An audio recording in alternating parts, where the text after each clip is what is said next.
Journey to Paris and the Low Countries this past September. I'm not traveling as much as I used to.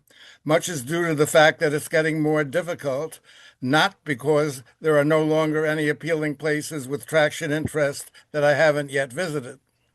I joined the ERA in May of 1958, just short of my 21st birthday. Since then, this avocation has propelled me to many places, and I've enjoyed almost every minute of it.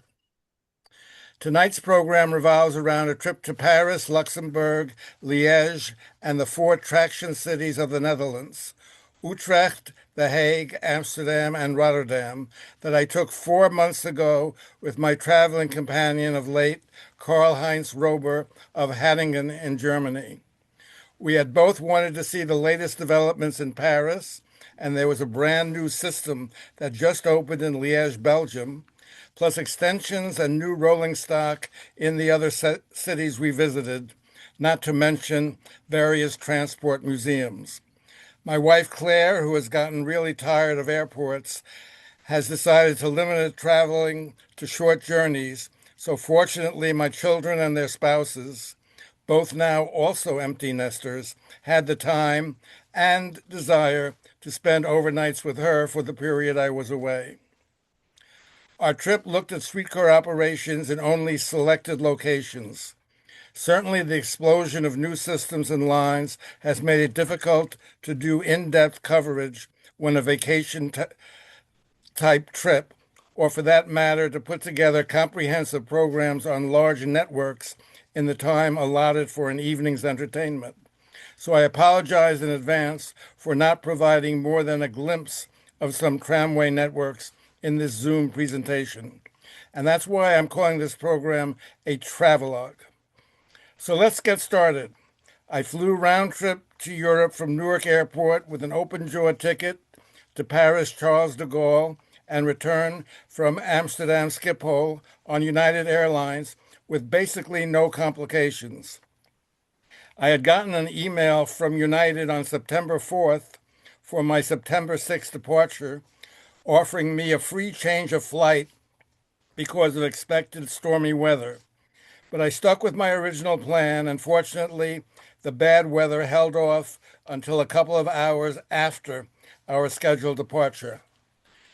So I encountered a relatively empty airport and a far from full flight, which was very comfortable. But as a result of a flight path change, my arrival in Paris was a bit late. But no matter, the sun was out on this lazy Sunday morning, and I was looking forward to a good day in the City of Lights. In last year's presentation, I began with views of the air train people mover at JFK, since I flew from there. This time I'll start with a view of the soon-to-be replaced Newark Airport monorail, followed by a VAL people mover at de Gaulle Airport. Here's a photo of the very slow and cramped Newark Airport monorail from a platform at the joint Amtrak New Jersey Transit Newark Airport rail station that I took in 2014.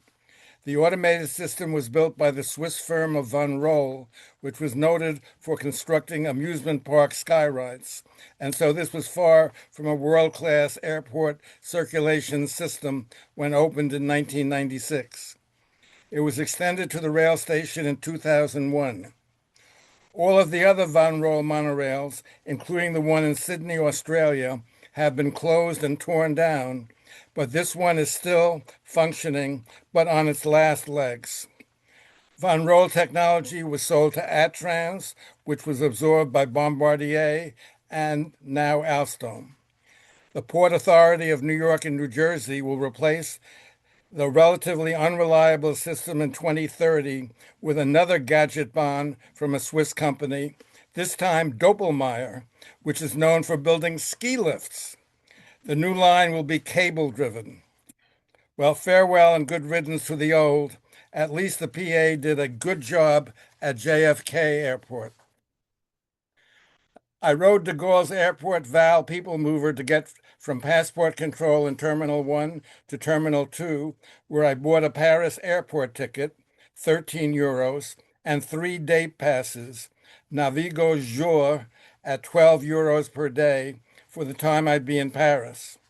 They were put on a rechargeable electronic pass that I acquired on a previous trip.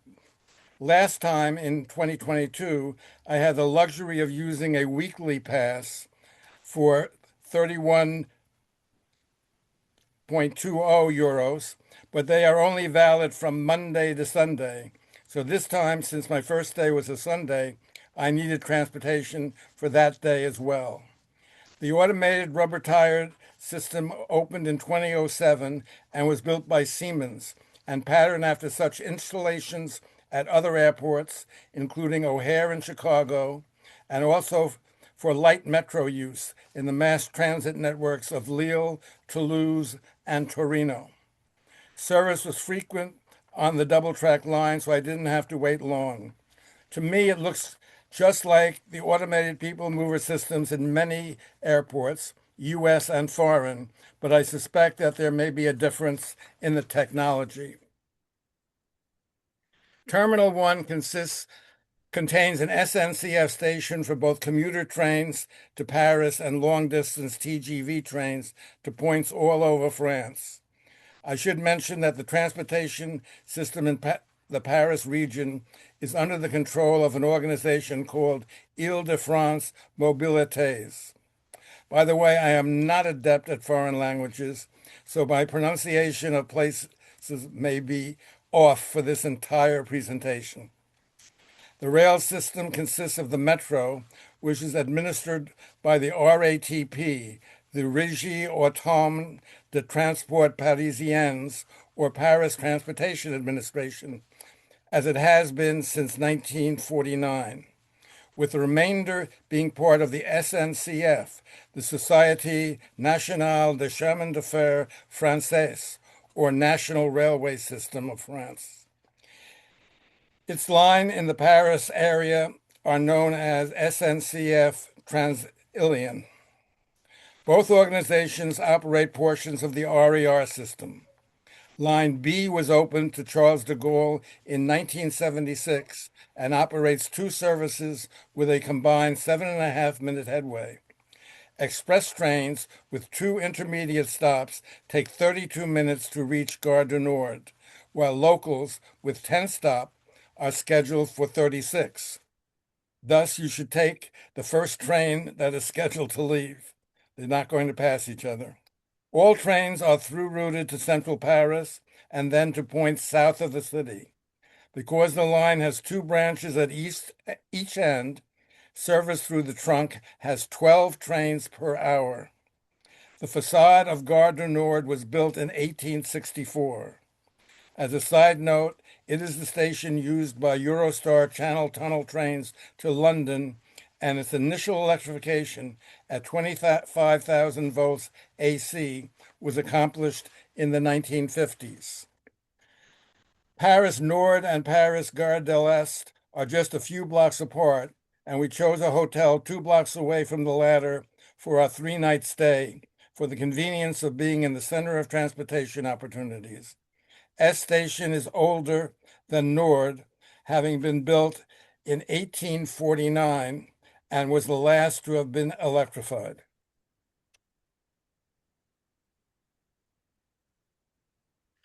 Gare de l'Est in the early 1930s, almost 100 years ago.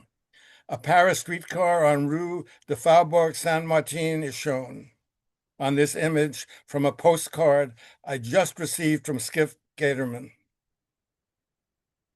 but of course at a different angle.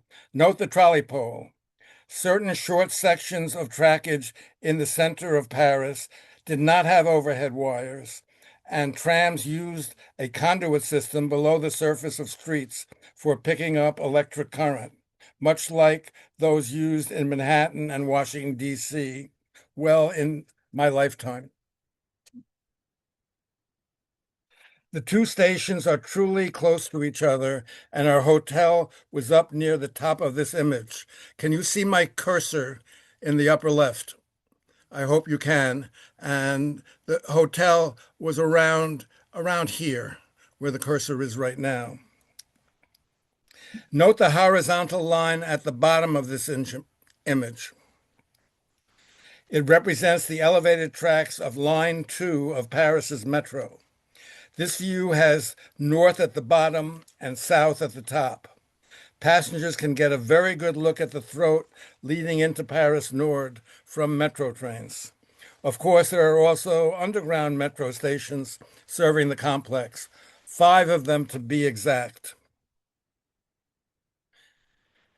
And there is also the Magenta station of the RER system, lying underground between the two. The island platform-equipped two-track station was built for the most recent RER line, the E, which was opened in 1999. The train pictures is an SNCF Z 22,500 series, 5-car, double-deck, dual voltage, that's 25 kV, 50 cycle AC, and 1500 volts DC, built between 1997 and 2000. Constructed by a consortium of Alstom and Bombardier, they were separate enterprises in those days. They are virtually the same as cars they also built for the RATP, the Paris metro system, for their 1500-volt DC lines. Route E was extended westward less than a year ago with some fancy stations, which we'll look at later. I'm assuming that we all know what the RER is, but if not, briefly for the most part, it was the extension of the commuter services that terminated at many of the original stub-end Paris railroad stations that also served long-distance trains, some 7 on the city's periphery, via new tunnels connecting many of them, resulting in the distribution of passengers through the center of the city. While not the first example of such projects, but because of its great success, it has been copied in many major European cities, with the latest being the Elizabeth Line in London, which connects Paddington and Liverpool Street stations, allowing through commuter trains from the west of England to the east. Actually, the 7 Paris stations are now 6, as Bastille was closed and its approaches converted to Paris's version of New York City's High Line. Here at the bumping block upstairs at Gare de l'Est is a Francilian single-deck dual-voltage commuter train serving what is now named Line P. These Z 50,000 series articulated trains were built by Bombardier starting in 2009. Line P and RER Line E share the same SNCF right-of-way through Paris's eastern suburbs. On an adjacent track, alongside the ubiquitous Francilian train, is an earlier Class Z 20,500 series EMU train, also operating on the P. These dual-voltage double-deck MUs were built from 1988 to 1998 by GEC, Alstom, and ANF, the latter eventually purchased by Bombardier, and now all part of today's Alstom. The reason Paris was part of this trip was because ever since my first trip here in 1960, I was impressed by both the metro system's coverage of the city with no gaps, unlike New York City's Central Bronx and lots of Queens, and the intensive commuter rail operations out of those 7 stub-end terminals. So I was quite gratified by the establishment of the RER, which now carries 2.7 million passengers per day, and now also by the reintroduction of streetcars into the area's transit mix. As I mentioned, the earlier Paris tramway had many lines running through the city center, some operating over conduit-equipped rails like in New York City and Washington, D.C. Its last lines were discontinued in 1938. But today's reincarnation uses overhead wire throughout, mostly energized at 1500 volts DC, like most new light 750 volts DC, like most new light rail lines, or although the French still use the words tram and tramway to describe them. Since the opening of the T1 line in 1992, the system has grown to 14 lines, with 4 being of the tram train variety, with tram-like rolling stock, but having many characteristics of light metros and commuter trains. But nowadays, the trams do not go into the heart of Paris, but either radiate from the edges of the city or circumscribe it. With an age of 33 years since their delivery and becoming obsolete due to the need for more capacity and better disabled access, Paris's first LRVs are now being replaced by new cars. And that is one of the things Karl Heinz and I wanted to observe on this trip. So after I left my bag at the hotel, I took an RER Line D train to Saint Denis, the original west end of the T1 line, in the hope to see both the new and old cars operating together. Here is a pair of new 100% low-floor model TW20 Alstom Citadis cars that I encountered upon my arrival. Like all Paris trams, these cars are double-ended and now 100% low floor. Another view of a Citadis TW20 at Marche de Saint-Denis, one of the way stations along the line as it heads eastward to Noisy-le-Sec. They contain 5 sections, are 109.5 feet long and 2.4 meters wide. Most Paris tram lines have sufficient clearance for only 2.4-meter cars, but the T3, T9, and T10 support the roomier 2.65-meter wide units. It turned out that west of Saint-Denis, the line was being operated by buses over a long detour routing, so temporarily the T1 was only 7.5 miles long compared to its official 11.1 miles. With cars running every 8 minutes and over only part of the line, I disappointingly did not see any of the original units in operation. Apparently, this problem has been going on since the middle of this past May, and the western segment of the T1 line will continue to be shut down until the summer of 2026. Apparently, the bridge over the Seine at Saint-Denis was severely damaged from being struck by a cruise ship. The original 1992 cars, also built by Alstom, are only 70% low floor, as they were constructed before the perfection of 100% low floor technology. 35 of these 6-axle double articulated model TFS2 units were constructed for Paris and were the second model built for the reintroduction of trams into France. The remainder of these cars, some 81 more, were built for 3 other systems: Grenoble, Rouen, I should say 2 others, because I'm including Paris, and many are still operating in Grenoble and Gaziantep, Turkey. Karl Heinz and I came back to the T1 2 days later and were pleased that a mixture of TFS 2 and Citadis TW20 cars were in operation, as a weekday headway of 5 minutes called for more units than I had encountered on the previous Sunday. By the way, since I'm talking about the TFS2 cars, I should mention that the TFS1 units were the first cars of France's light rail revolution. Totally high floor, the Alstom-built series of 46 six-axle units, the first 20 having come on the scene in 1985, can still be found operating in Nantes, although a low-floor section section has been added. The 2 types of cars side by side at the Noisy-le-Sec terminal of the T1 on Tuesday. The TW20s have a capacity of 200 passengers, are 2.40 meters wide, have 6 doors on each side, while the TFS2s can carry only 125, are 2.30 meters wide, and have only 5 doors on each side. 37 of the new cars are replacing 35 of the old. The new cars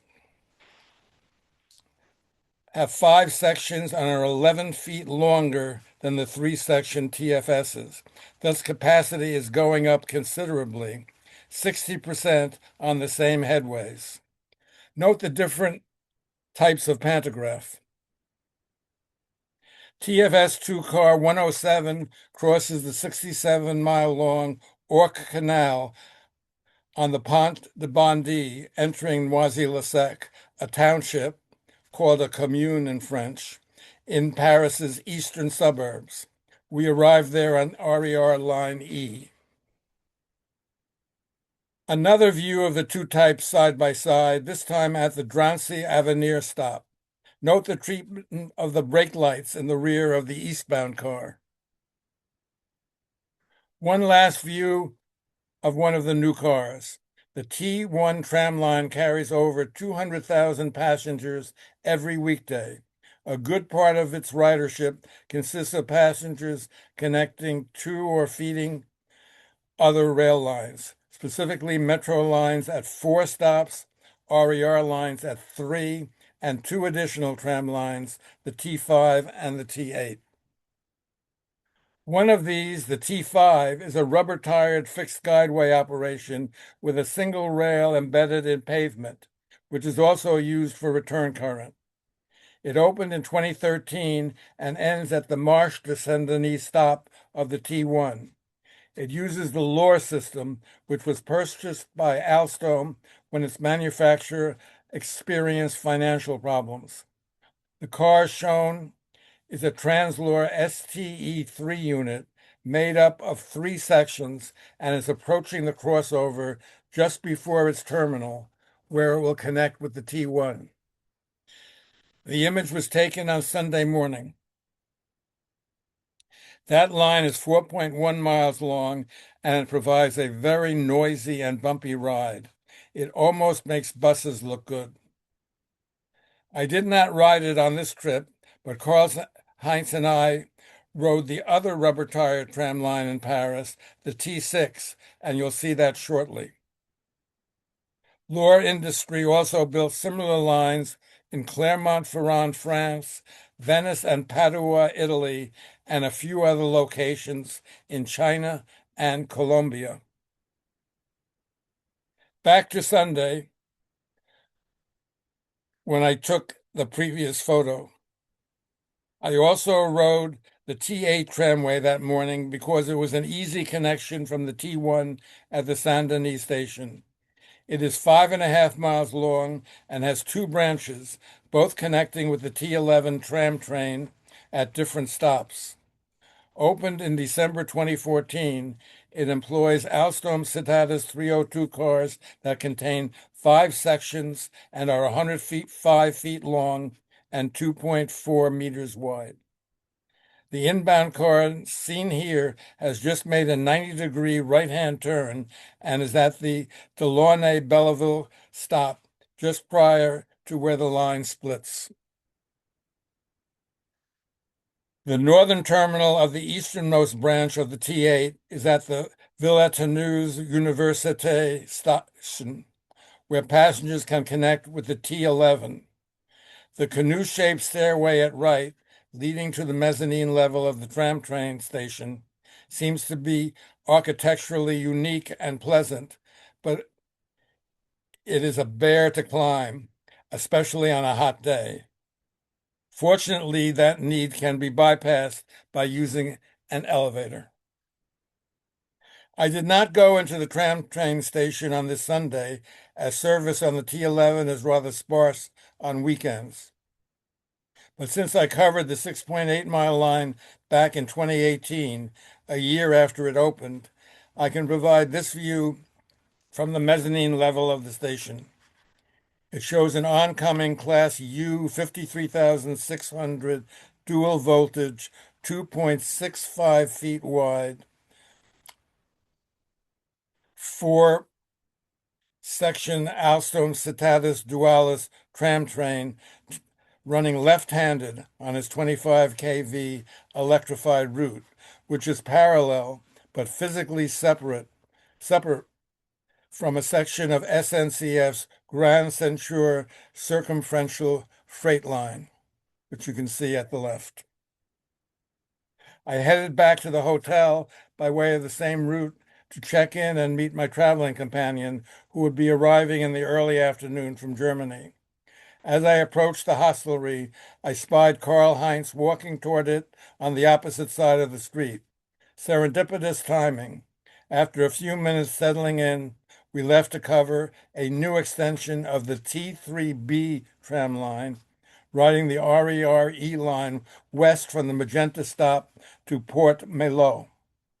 This section of the line, west of Gare Saint-Lazare, is not yet 2 years old, but it has added some pizzazz to the system's architecture, as can be seen in this view at the newly Port Malo station, which I copied from the internet.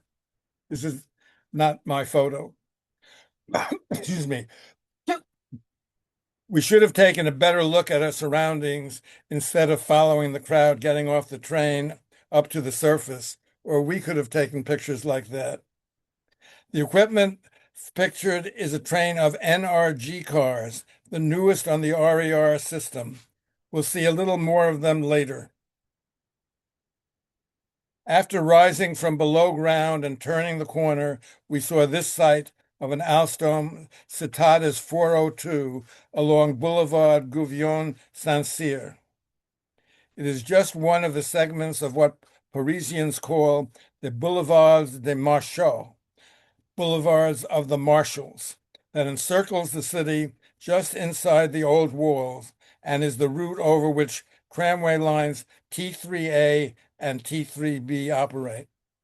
The splitting into the T3A and T3B at Port de Vincennes from the original T3 of 2006 occurred because the line had gotten too long to ensure on-time operation. The combined lines are now a little over 18.5 miles long, with the latest 2-mile segment through Port Malo, which opened on April 5th, 2024, being the reason why we wanted to see and ride it. Each segment of the Boulevards des Marchaux is named after an important French general from Napoleon's First Empire, and is usually wide enough to have the tramway in grassed-in center reservation. The track bed is much like the neutral ground of the New Orleans streetcar lines along Canal Street and St. Charles Avenue, as the lawn-like look has become almost obligatory for most new tramways in France because of its aesthetics. With sufficient clearances, 2.65-meter-wide Citados Alstom 402s at 143 feet long are operated on the line, similar to the 405s on the T9 and T10, to provide a large amount of capacity. This view is at Square Saint-Odile on the new extension.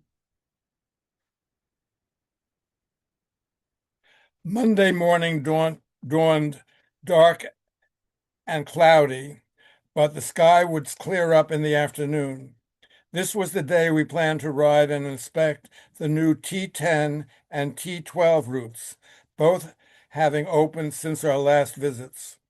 We rode RER Line E from Magenta to Haussmann Saint-Lazare, where we transferred to Metro Line 13 for the long ride to the end of the line at Châtillon-Montrouge, the first stop on our way to the T10. Here is a photo of a 5-car Route 13 metro train having laid up beyond the station and reversing back to start a northbound run. The MF-77 steel wheel cars were built in 1978. This and the preceding stop are the only stations on Line 13 that are out in the open air. Châtillon-Montrouge is also the inner terminal of the T6 line. No, the 5-section articulated low-floor unit is not wrong railing, but has just taken a crossover at the approach to its covered last stop. And of course, the 2 lower rubber-tired lines do not have grassed-in rights-of-way.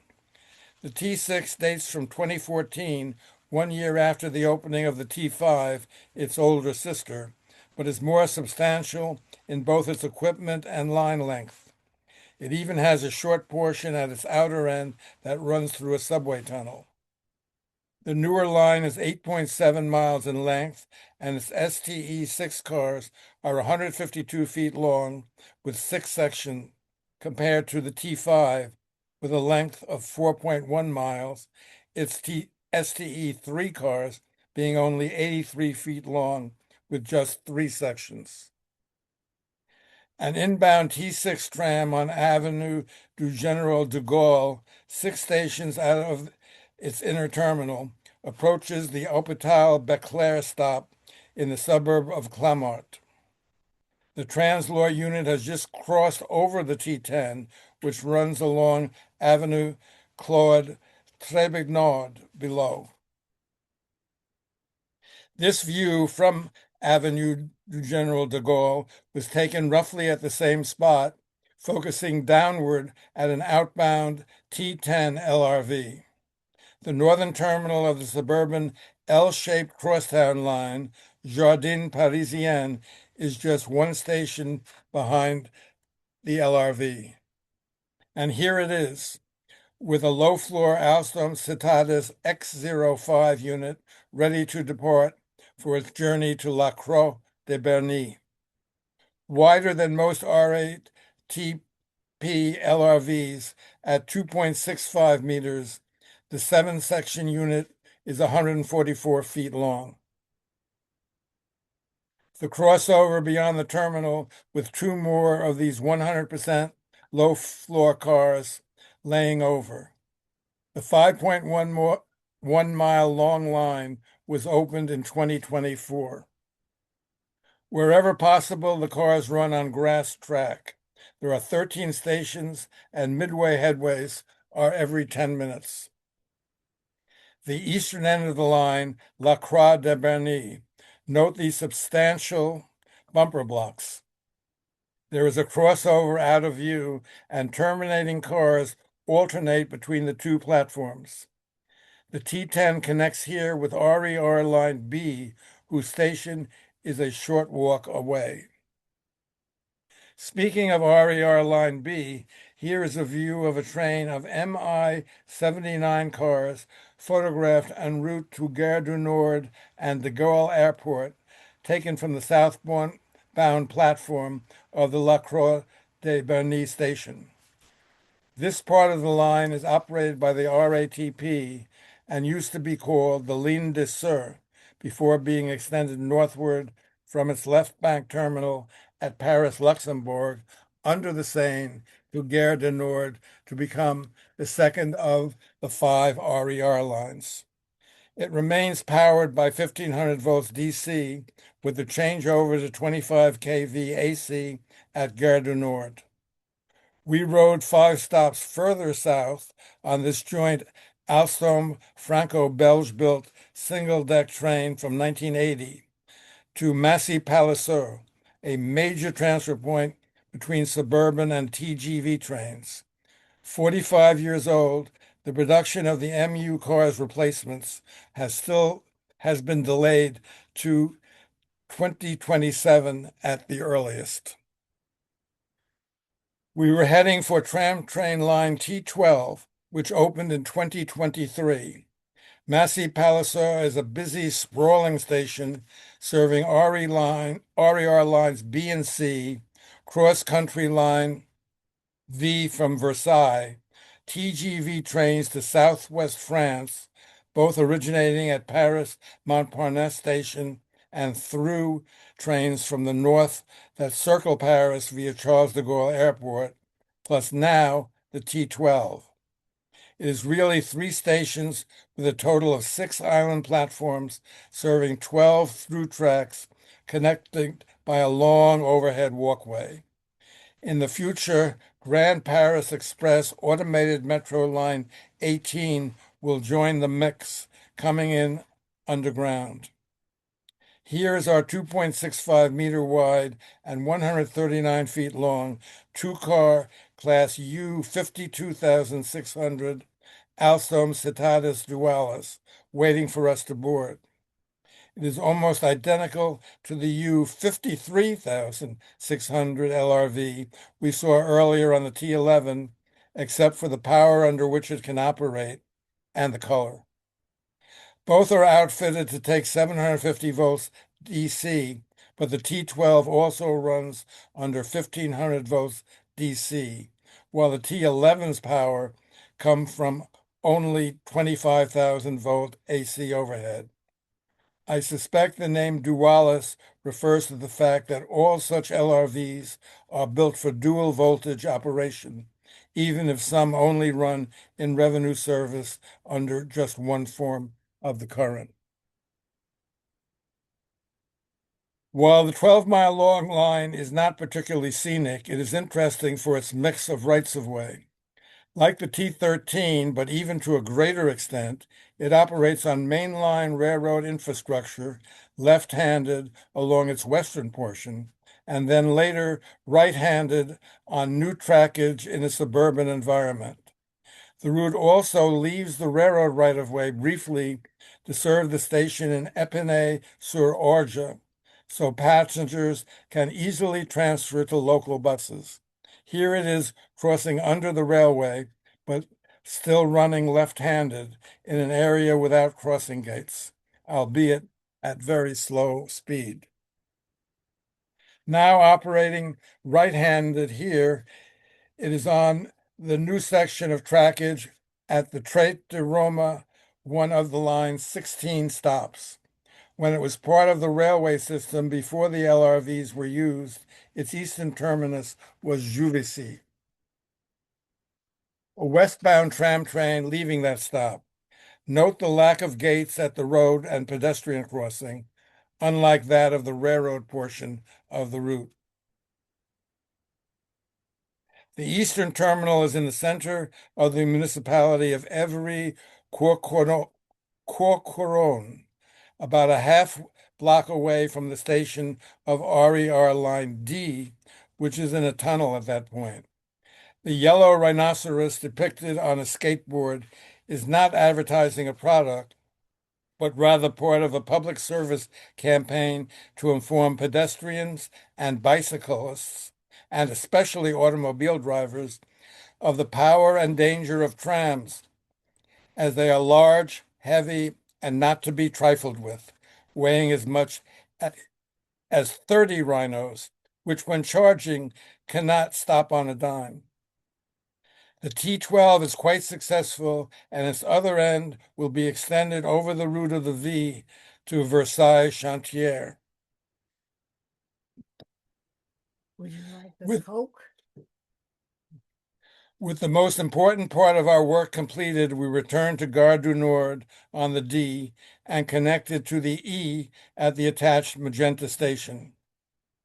We rode eastbound to the end of the E service at Chelles Gournay and then continued in the same direction on the overlapping SNCF P line to Esbly, the transfer point to the T14 tram train.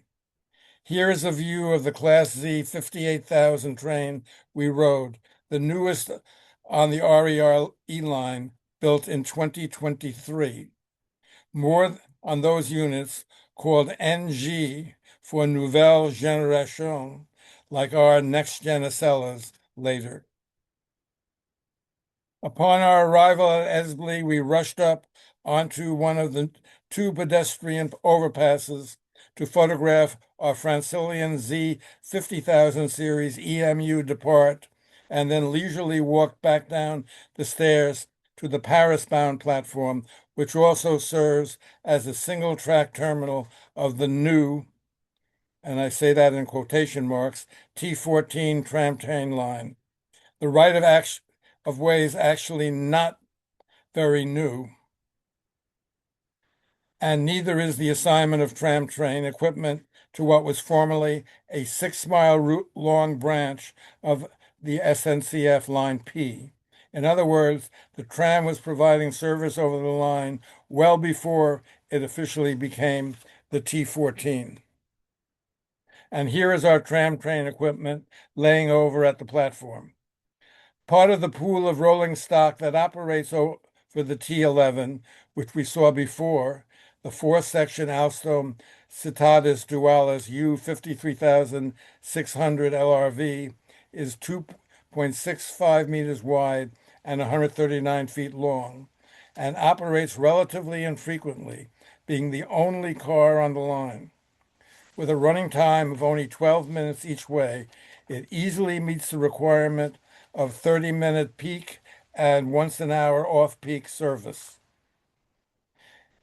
Esbly is about 23 miles outside of Paris, and we had earlier decided not to visit the line had decided to visit the line only if we had sufficient time.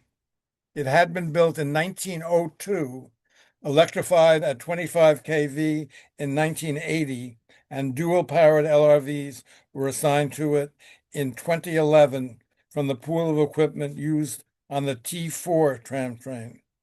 It was only in March of 2025, less than a year ago, when the line officially became part of the tram network as Route T14. The T14's outer terminal at Crécy-la-Chapelle. Clearly, very little was done to maintain the platform here for quite a long time. We did not see a single passing possibility on the 6-mile single-track route, and ridership was rather sparse. Back at Esbly Union Station, a quick photo as our P-line train pulls in alongside the LRV to pick up passengers bound for Paris. I asked the lady with the bike not to move while the train slowed down, and she complied. The Z 50,000 series commuter conveyance will make all local stops to Shell Gournay and then run non-stop to S Station, with the intermediate stations closest to the city being served by RER Line E trains to Magenta and beyond, including Bondy Station, one end of the tram train T4. We considered a quick ride on that line, but we already had a long and satisfying day, and we could fit that in tomorrow, our last day in Paris. So a half hour later, we wearily entered our hotel.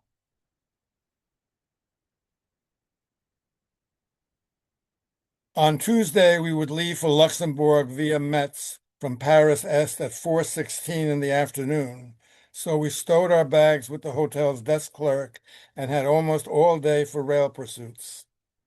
Our most important activity was to see if we could catch an old and new car together on the T1. But while the shadows were long, we would begin our day by covering the T4 and thus look for an RER train for the 15-minute ride from Magenta to Bondy. That tram train line, the first in Paris, was opened in 2006 with dual-mode Siemens Avanto cars providing service over a 5-mile route to Aulnay-sous-Bois on the RER B line via the former SNCF La Coquetiers branch that had been built as a connection between the eastern and northern commuter lines in 1875 and electrified at 25 kV in the 1980s. But to become a tram train, it was converted to 750 volts DC as well as being changed from left-hand to right-hand operation. The maintenance facility was put in between Bondy and Noisy-le-Sec on the mainline route to Paris Est, so the only time the T4's rolling stock has to use its 25,000 volt AC power capability is when in need of servicing or storage. The single Dualis car used on the T14 from the previous day is also serviced at that facility and thus must deadhead for a distance of about 20 miles over the P line, and that does not use any DC capability. Citadis Dualis U 53,700 units were added to the T4 when a 3-mile long branch to Hôpital Montfermeil was opened in 2020. In 2023, the Avanto cars were totally replaced by the Alstom. Here is a photo of the two car types together at Bondy Station I took in 2022. We rode the entire two-line system. This photo is at the Aulnay end. Both routes run to and from the southern end at Bondy, with every other car operating over the new branch. This is a Bondy-bound LRV at Gagnon on the old railroad line near the junction with its branch. And here on the branch, where in contrast, the tracks are located in Grass Center Reservation. The Hôpital Montfermeil terminal just passed a section of two-way running on single track, thus an interesting line. Once we completed our survey of the T4, we headed back to Noisy-le-Sec, a mere 2-minute ride on the E from Bondy.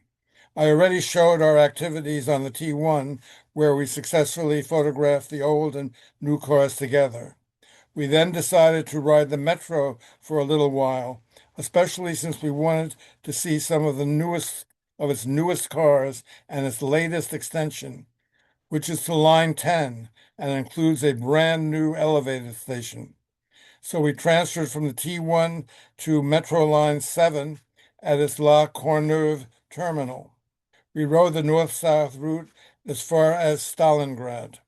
Here is a photo of Route 7's MF77 steel-wheeled rolling stock. Almost 1,000 of these cars were built by various manufacturers between 1976 and 1986, and they are now going under replacement.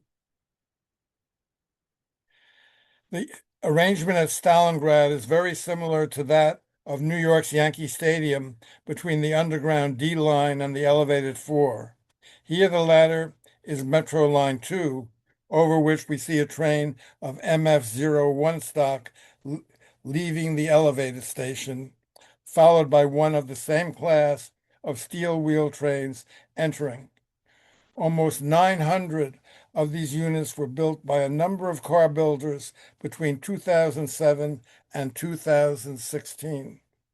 As can easily be seen, the Paris Metro employs underrunning third rail.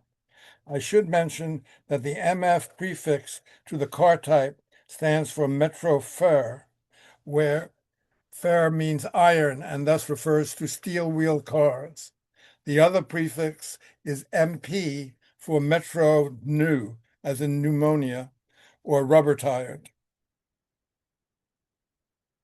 We transferred to Metro Line 10 at Belleville to sample some of the Metro's newest rubber-tired equipment and ride over the new extension, which opened on June 13th, 2024. Before getting to the elevated section, we stopped over at the La Douze station for some photos. Some of the new MP14 cars are fitted for automated operation and have been running on the 14 line for some time, but these, shown entering the station, are operated in the traditional manner by a human being.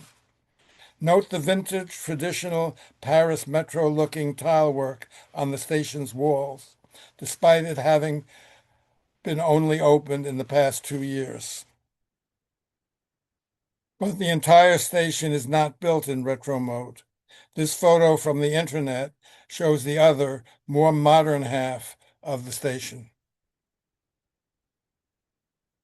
The new extension from Mairie des Lilas to Rosny-Bois-Perrier is 3.7 miles long, has 5 intermediate stops, and can be covered in 12 minutes.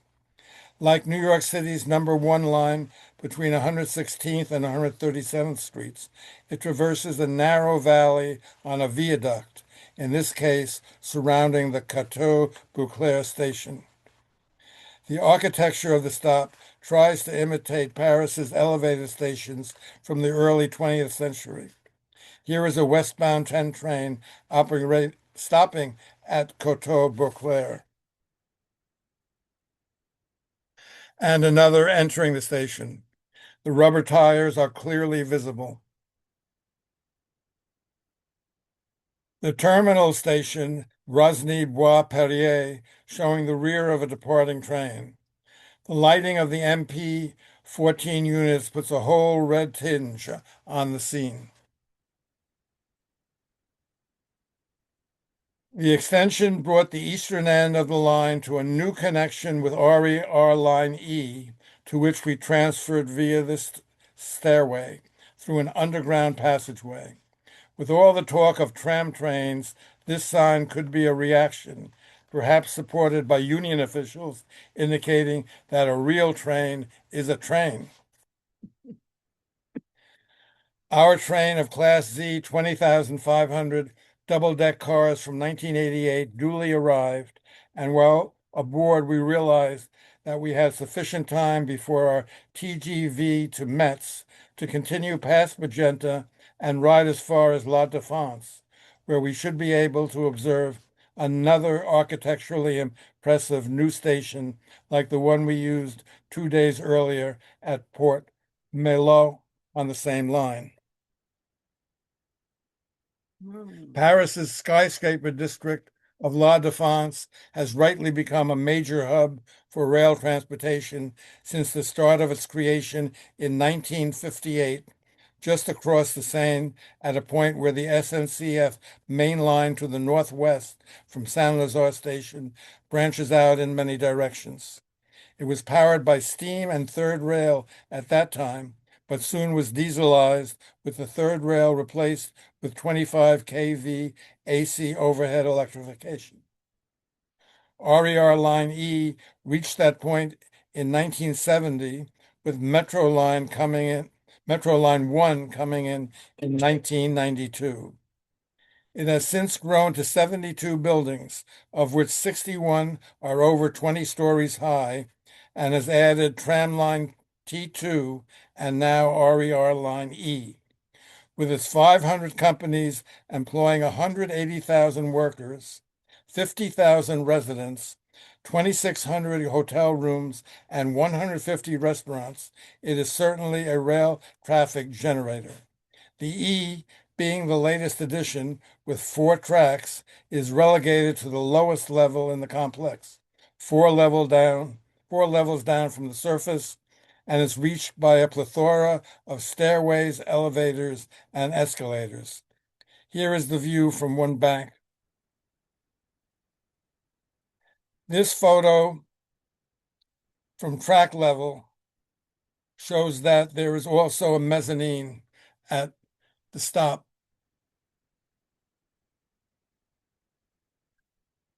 We return to Magenta on one of the new Nouvelle Generation Class Z 58,000 series of trains built by Alstom starting in 2023. These RER NG units, called Extrapolis City Duplex trains, have open gangways and consist of a combination of single and double-deck units holding as many as 1,861 passengers. Take that, Airbus A380, with a top speed of around 88 miles per hour. One feature is what the industry calls mood lighting, provided by specially purposed LED light bulbs. The ambient or theme lighting, which looks like it is probably very desirable for overnight trains, has really caught on in Europe and is also gaining ground in the manufacture of LRVs, as we will see shortly. We quickly returned to our hotel, grabbed our carry-on luggage from the storage room, and were soon boarding our TGV Ouigo high-speed train at Paris Est for Metz. Now we will move on to Wednesday in Luxembourg after I take a short slurp of my Coke. Right.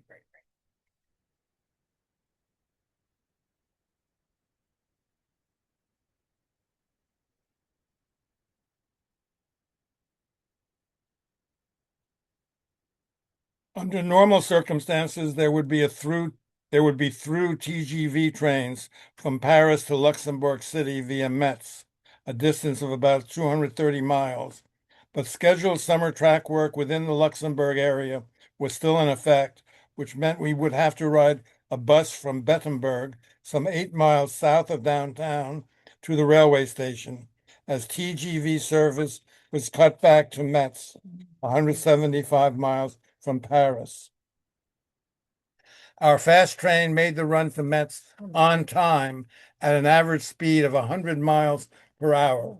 And then we transferred to a regional train to Bettemberg, and finally to a local bus with a baggage compartment for a relatively on-time arrival, only 15 minutes late at 7:30 p.m. Our hotel was right across the street from the railway station, and this is the view out the windows of our room that greeted us upon our arrival. Very encouraging. The sun goes down late in the western part of the Central European time zone, which is 6 hours later than Eastern time, even in September. But not so encouraging when we woke up on the following morning, as fog and clouds had rolled in overnight. It would stay that way until the afternoon.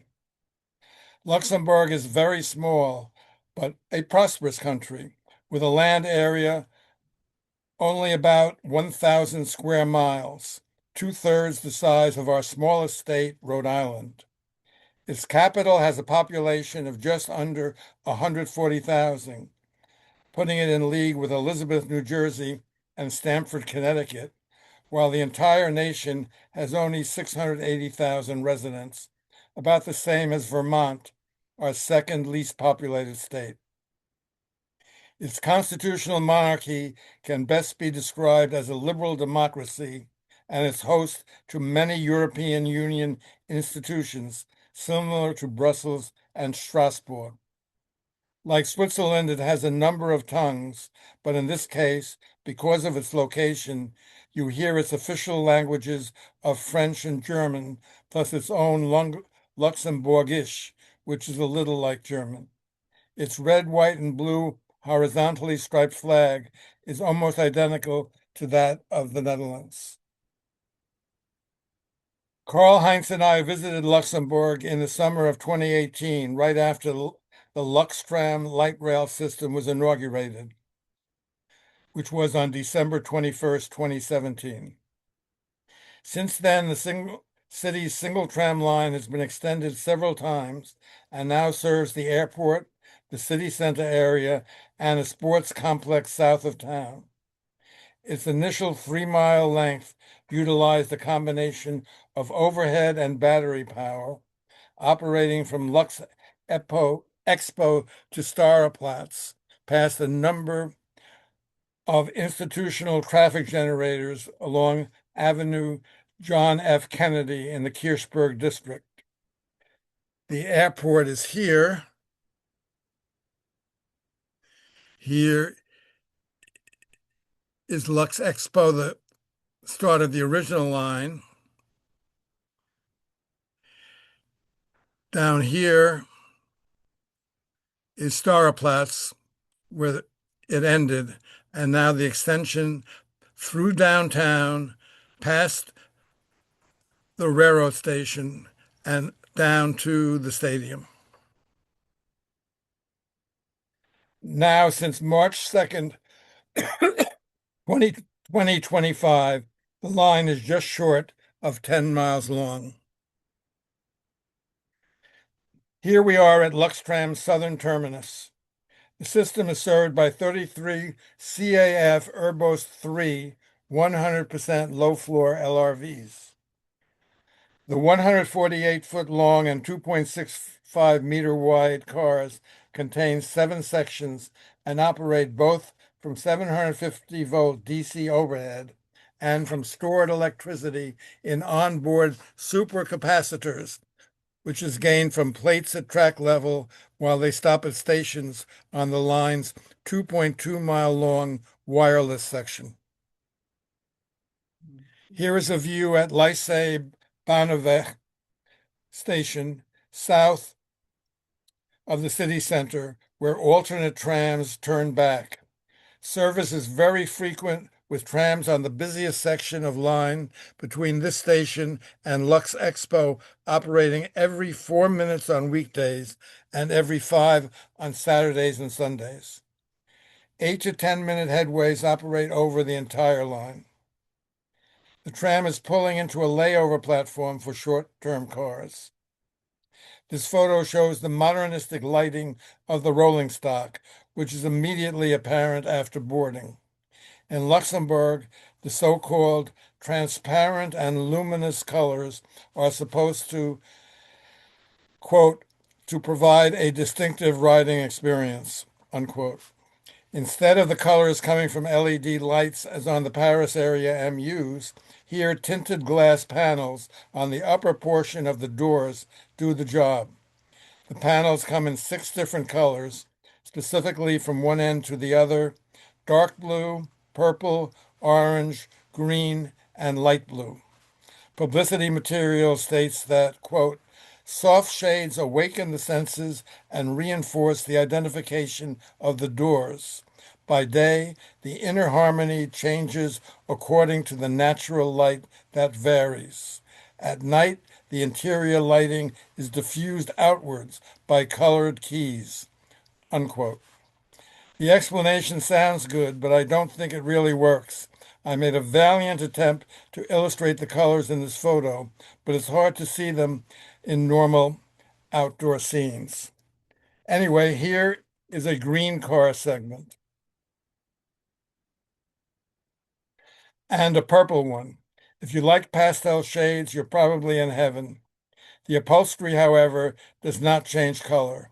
I wonder how many fashion-conscious riders choose the specific car section to board to avoid their outfits from clashing with the lighting. Back at Stadion in the morning with the National Stadium in the background. And a photo of 2 cars laying up prior to changing direction. Note the headlights and the taillights. We then rode the length and breadth of the line out to Findel Airport. The last portion of about 2.5 miles is very speedy, running through Grunewald Forest, with only one intermediate station for park and ride passengers near the terminal. It's really a pleasure for fans to ride, with the LRVs reaching their official top speed of 43 miles per hour for a long stretch. But with nothing to photograph at either of the island platform stations, we went back for more photos along the more central portions of the system. Here on the original line along Avenue John F. Kennedy, a tram approaches the Euro Parliament. Apparently, Luxembourg's goats and sheep have been on strike and have not grazed the right-of-way recently, so the grass needs a little trimming. The building in the background is the General Secretariat of the law-making institution. Here is the nearby Coke stop, that's C-O-Q-U-E, which can be quite busy as it's the National Sports and Culture Center and contains an indoor arena and Olympic-sized swimming pool among its other facilities, which includes a hotel and conference center. I should point out that one reason headways are every 4 minutes on the line is that all public transportation in Luxembourg is free. No fares have been charged on trams, buses, and trains since March 1st, 2020. The government instituted this policy to reduce traffic congestion and pollution by encouraging people to use mass transit instead of autos. The decision to support mass transportation system with taxes rather than fares has been controversial, especially as Luxembourg is a wealthy nation and as such has a high rate of car ownership. It is not clear that this policy has reduced automobile congestion, but tourists like us love it. Now we move to Route Breck Poffendal stop, where the LRVs change from overhead power to wireless running. As part of the tram project, a funicular was built between the new tramway and the new Kirchberg-Paffenthal suburban railway station along the Alzette River below the bridge. The cable-operated system consists of two independent parallel lines, each containing two counterbalance cars built by Doppelmayr, the same company that's building the new Newark Airport people mover system. It takes not much more than a minute to traverse the 660-foot long track, which covers 127 feet of altitude at a 19.7% grade. The two cars on each line pass in the center on a short crossing loop or passing siding. With its two parallel installations, service is quite frequent. Luxembourg has its own railway system, the CFL, with passenger service over 7 routes, both local and through to neighboring countries. Here is a view from the funicular's lower level. Stairs, escalators, and elevators lead to the two side platforms, while the picture windows overlooking the line invite railfan photographers. This is a 2000 series EMU train dating from the 1990s, built to a French design by Alstom. These units are only capable of running under 25 kV 50 cycle overhead, and thus are restricted to Luxembourg and France. Other locomotives than MU cars sharing the rails have multiple power capabilities to enable them to run through to Germany, which uses 15,000 volts, 16 and 2/3 hertz AC current, and through Belgium, which uses 3,000 volts DC. A look at the platform doors that prohibit access to the tracks. One of 20 CFL dual voltage Bombardier Trax locomotive pushing double-decker commuter cars. These units are capable of running inside France, Belgium, and Germany. Jack, this is Bob. I have a request. Can you move your cursor up? Everybody's seeing your picture controls. Supposedly that will disappear. We'll see. Oh, okay. Thank Glad you. you Yep, mentioned it. they disappeared. I hope that worked. Yeah, that worked. It did. Thank you. Okay. The next two stops after the line crosses the Pont Grand Duchesse Charlotte Bridge are at either ends of the Champ du Glacis, or Fauerplatz in German, which is normally a huge parking lot, but for a month near the end of summer is transformed into the Schorbefauer, the annual Luxembourg Fair. We witnessed the 683rd edition of the national tradition, which began in the year 1340 and is now chock full of amusement park rides and food stalls. Here, a short-term turn LRV passes the roller coaster. By the time we finished our snacks, the sun was coming out and we headed back to the tram line, dodging many baby carriages. Everybody was having a good time. Now we move on to the busiest part of the line, the portion running through Luxembourg's very fashionable central business district, which is dominated by retail establishments, hotels, and restaurants. Here are two views along Avenue de la Liberté. The Arbed building is at right. Constructed in 1922, it was once home to the nation's leading steel manufacturer. Now the building is occupied by an important bank. Further along, a crowd awaits a southbound car across from another substantial building. And then even further, a view that really emphasizes the equipment's mood lighting. Finally, a view at Central Station, taken just before we reclaimed our bags from the hotel and headed for the train that would take us to Liege, Belgium, a scant 75 miles to the north. Hourly local service is provided by MU cars taking a little over 2.5 hours for the journey. Let me take another drink.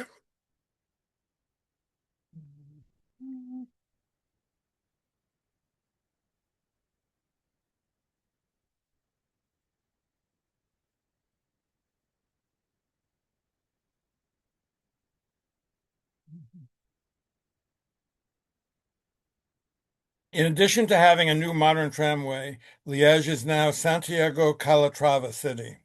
The new Liege Guillemins railway station, specifically built with long platforms for the introduction of high-speed rail service, was opened in 2009. This is not the first time I was in a Calatrava station, as I had been equally impressed with Oriente Station in Lisbon. Anyway, this is what we saw while walking to our hotel and what we photographed the next morning while heading for the tramway's Gare stop. Another Calatrava contribution is the Observatory Bridge, Pont de l'Observatoire, that brings automobile traffic from a freeway and tunnel directly to the new station's mezzanine. My best photo of one of the 27-section CAF Urbos 100s and the station together. The LRVs operate mostly under 750-volt DC overhead, but there are also 3 wireless sections, where the cars are powered by batteries charged when operating under the wire. Liège itself is an industrial center in Wallonia, the French-speaking region of Belgium. It is host to just short of 200,000 inhabitants. With the suburban areas counted, the population of the region is just under 600,000. The actual platforms at the light rail stop. The tramway opened on April 28th, 2025, and is 7.3 miles long, with 2 branches and 23 stations. It is operated by TEC, Transport en Commun, which runs almost all mass transit in the French-speaking part of the country. Those initials may be familiar, as the same organization is responsible for the light rail network in and around Charleroi. The line parallels the Meuse River, in Dutch the Maas, with one branch of the new operation crossing it at its northern end. It is a very important river for shipping, emptying into the North Sea, and its delta in the Netherlands accesses Rotterdam directly and Amsterdam via canals. A quick look at the new line's map would make one infer that a portion of the route includes one operation on 2 parallel streets in the city center, which, if you can see the cursor right around here, but it's much more complicated than that. We'll first look at the southern end of the line, which goes through what one would call a working man's neighborhood. It appears to be somewhat gentrified, as the buildings look beautifully restored. I have to say the trams and tram tracks add a certain ambience to the area, but then again, I'm prejudiced. With a little imagination, this could be a setting along the Monongahela or Ohio rivers in the Pittsburgh area, or even in some of the communities surrounding Katowice, Poland. Note that what is displayed on the car's electronic destination signs. Standard. Yes, Standard is the gauge of the line, but also the name of the city's main football or soccer team. And the line's southern terminal is adjacent to their stadium. Now let's jump to the northern end of the Liège Expo branch, or on the east side of the Meuse, which we reached through a heavy downpour. The terminal is a major traffic generator for the system, with a huge park and ride lot, feeder buses from all over that side of the river, and an enormous new convention center hosting trade fairs and exhibitions, not to mention the system's car house and shop. You can see the puddles left over as the skies cleared. Our day in Liège had extremely changeable weather, we made the best of fierce showers punctuated by periods of blue sky. A beautiful section of grassed-in track on Rue Armand Rassenfosse is traversed beyond the Atlas Bridge over the Meuse on the way to the Expo terminal. Two views at the junction of the two branches on the west side of the Meuse, just beyond the Pont Atlas stop. This one shows an outbound LRV heading for the actual Pont Atlas. Note that the track leading to the bridge is not equipped with overhead, as the cars using battery power here. The main point of these photos is to show the so-called pull-offs on the overhead. Apparently, they help position the wire when it needs to follow the tracks around curves, maintaining the spacing without the requirement for extra poles. Thus, they help keep pantographs in their proper position, touching the overhead, reducing the chances of entangling with the wires and possibly pulling them down. According to Walter Keevil, the Skokie Swift had them at Dempster Street and on the Oakton Curve before it was converted to fully third rail operation. This view shows an LRV coming in from the Place Coranmus branch. A view from the platform at Pont Atlas stop looking in the other direction, south. Here is where cars on the Expo branch lower or raise their pantographs. The map posted at platforms for southbound trams is upside down with respect to geography, with the end of the line shown at the top, perhaps more useful that way for riders. But I'm showing this because, as I mentioned a few moments ago, operations over the parallel lines are more complex than what you'd expect. The line on the left is single track and is the closer one to the river, carrying cars northward to Expo and Place Coranmus. But the further inland route, shown on the right, partly along Ferronstre, which is pedestrianized, contains a combination of single and double track. And this route is used by cars running in both directions on Sundays, when the area close to the river is the site of Le Marché de la Batte, a large and popular market through which tram operation could be dangerous. Fortunately, Sunday schedules are not too frequent, every 15 minutes, so this can be accomplished without delaying riders. On weekdays, trams run as often as every 4.5 minutes. The next photos are of a beautiful segment of the line that runs along Boulevard Sauvignier in the heart of Liege's city center. This view is looking northward from the Sauvignier stop at Poblemont Hill and the 16th century Basilique Saint Martin. A little further south, the center reservation runs through the trees that line the tracks for a short stretch, starting at Rue des Urbanistes. Another view looking south in the same area. And now 2 images back at the railroad station. But we're not done with Liège yet, because I want to mention that there was a legacy tramway that operated in the city until 1968. The robust history of rail transit is well represented in the Liège Museum of Transport, now renamed the Wallonia Museum of Transport.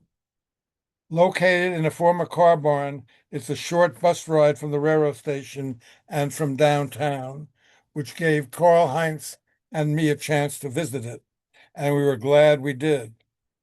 The heart of the museum, which was established in 1985, is a collection of some 50 vehicles displayed in its huge barn. As you can see, that includes more than just streetcars.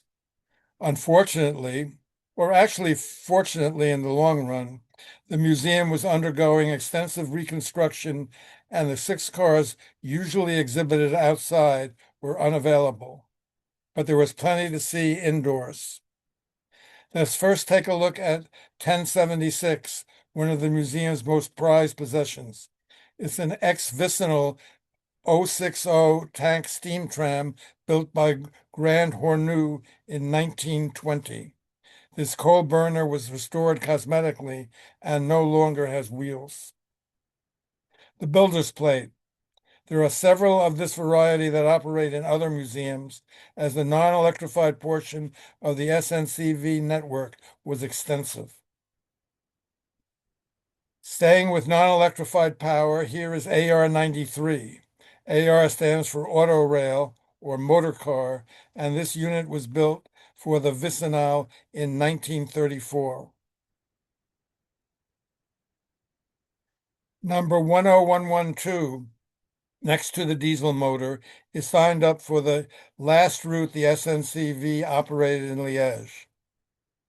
The four-wheeler was built in 1935 by Brain Lecomte, which constructed a large number of electric cars for the Vicino system.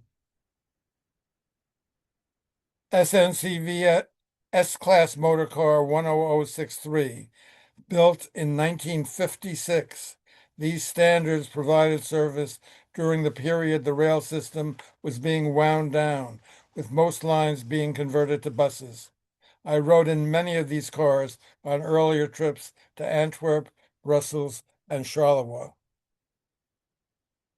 Before we transition from the meter gauge Vicinal to the local operations in Liège, which were standard gauge, I should mention that I visited the city briefly during my first visit to Europe in 1960. It was with the late Richard Solomon, and we generally stood next to each other while taking photos. I haven't had my slides from that trip scanned, but Richard's son Brian did it for his dad's. I suspect mine would look almost exactly like Richard's, except at the time I was a novice and he used a better camera. This Kodachrome time exposure from August 20th, 1960 was taken at busy Place Saint-Lambert, called the Tramodrome, and shows cars of two of the local systems that operated in Liège. At right is a meter gauge SNCV or Vicinal tram, and to the left is one of the standard gauge local cars operated by the Société de Transport Intercommunaux de l'Agglomération Liégeoise, STIAL. That's a mouthful. As you can see, both were painted cream. But there was also a third company operating green-colored standard gauge trams on the suburban line to Serang called the Société de Transport Intercommunaux de Liège-Serang, STILS.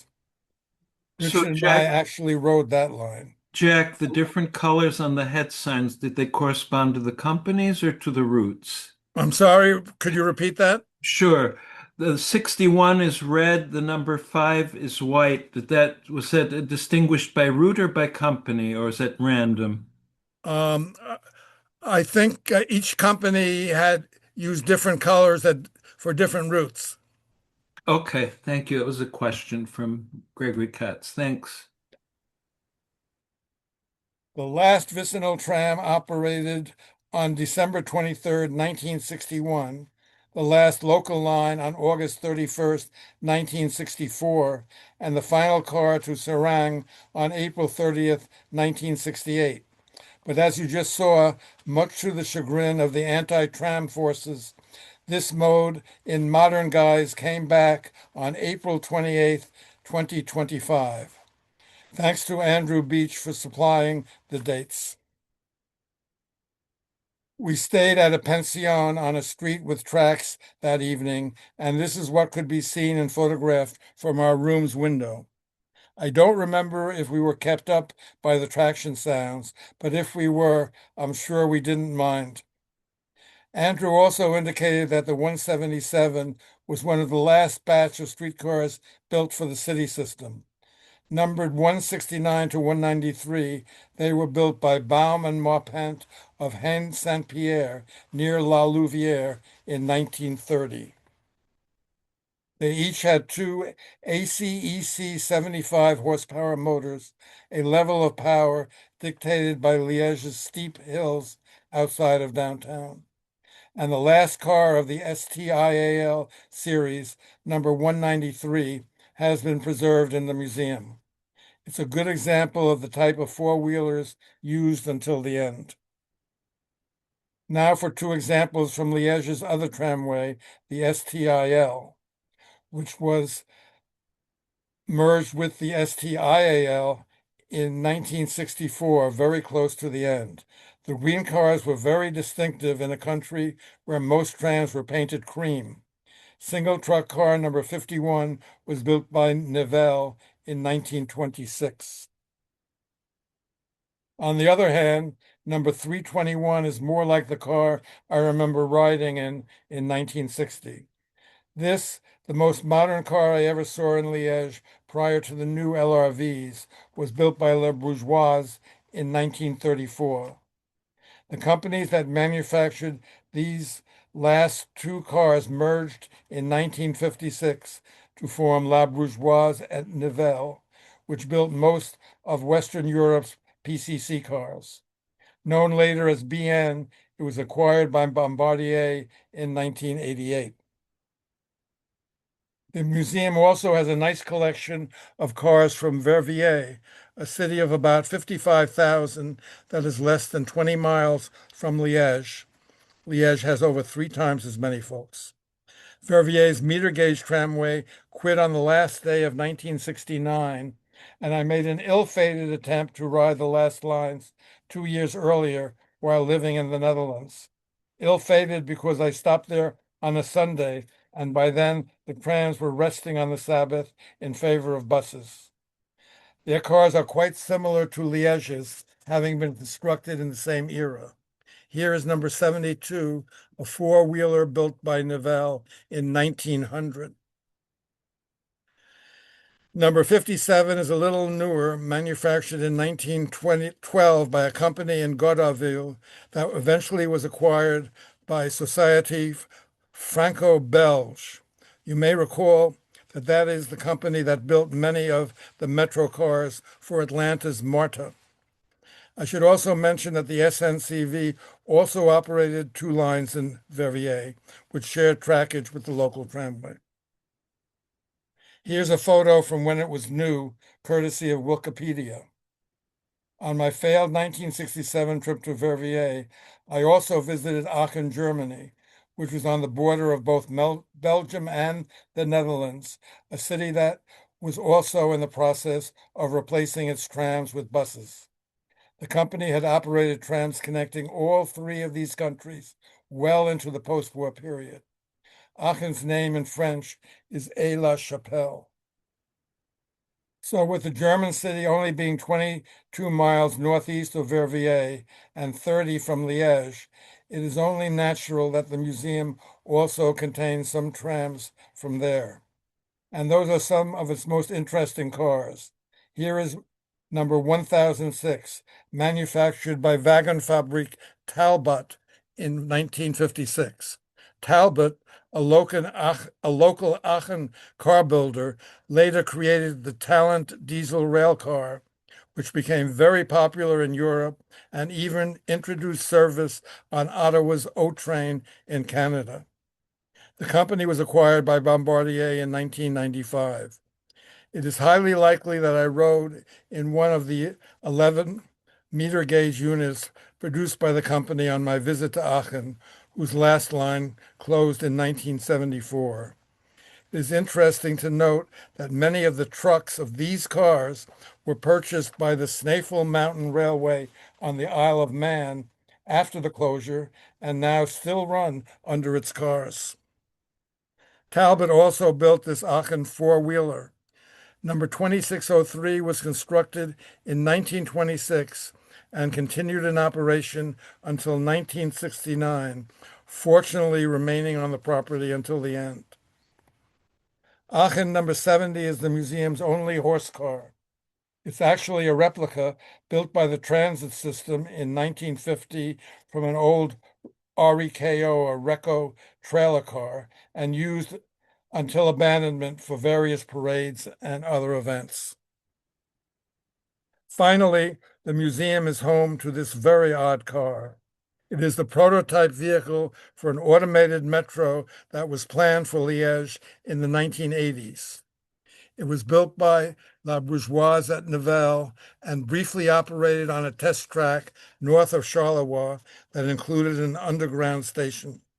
Called the TAU, Transport Automatisé Urbain, it was displayed briefly at Place Saint-Lambert in the city, but eventually the plan died, as did many others for metros in that city. But the struggle for good transit in Liège finally resulted in success. Today's modern light rail system. I'm going to pause for another drink.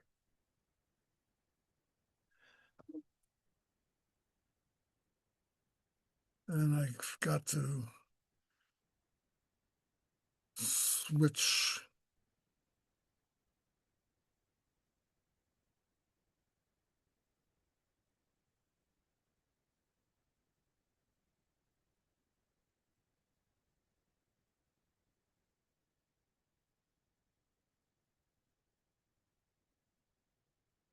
You want fresh Coke? Okay. Nope. Oh. It's only it's only 100 miles to Utrecht, but we had to change MU trains in Maastricht, just over the border in the Netherlands. The trip took just under 3 hours, the service running hourly with tight connections. Utrecht is the nation's fourth largest city with a population just short of 400,000. Its initial part of its Snell tram, west of Central Station, was opened on December 17, 1983, with short extensions added in 1985 and 2000. The system to the suburbs of Nieuwegein and IJsselstein, shown on the left side of the map, were constructed as an express tramway with high platforms, much like Calgary's and St. Louis's. But interestingly, in July of that year, 1983, it carried a group of ERA members on a pre-opening fan trip arranged by the late Fritz van Dam. The new 4.5-mile long portion of to the east of the railroad station on this side, the railroad station being here, was inaugurated on December 16, 2019. The entire system now consists of about 11.5 route miles. Note this stretch between the two Central Station stops. It took a long time to inaugurate regular passenger service over the connecting tracks through a tunnel. The platforms on the west side of Central Station on Fridays, September 12th, 2025. Unlike Pittsburgh, Utrecht doesn't call its yellow and black Snell tram the terrible trolley. A, be a better view of the 100% low-floor CAF Urbos 100 rolling stock at the Winkelcentrum Canal and Nyland stop. 2-car trains are made up of a short 5-section unit and a longer 7-section one. There are 27 108-foot-long LRVs and 22 135-foot-long ones on Utrecht's roster.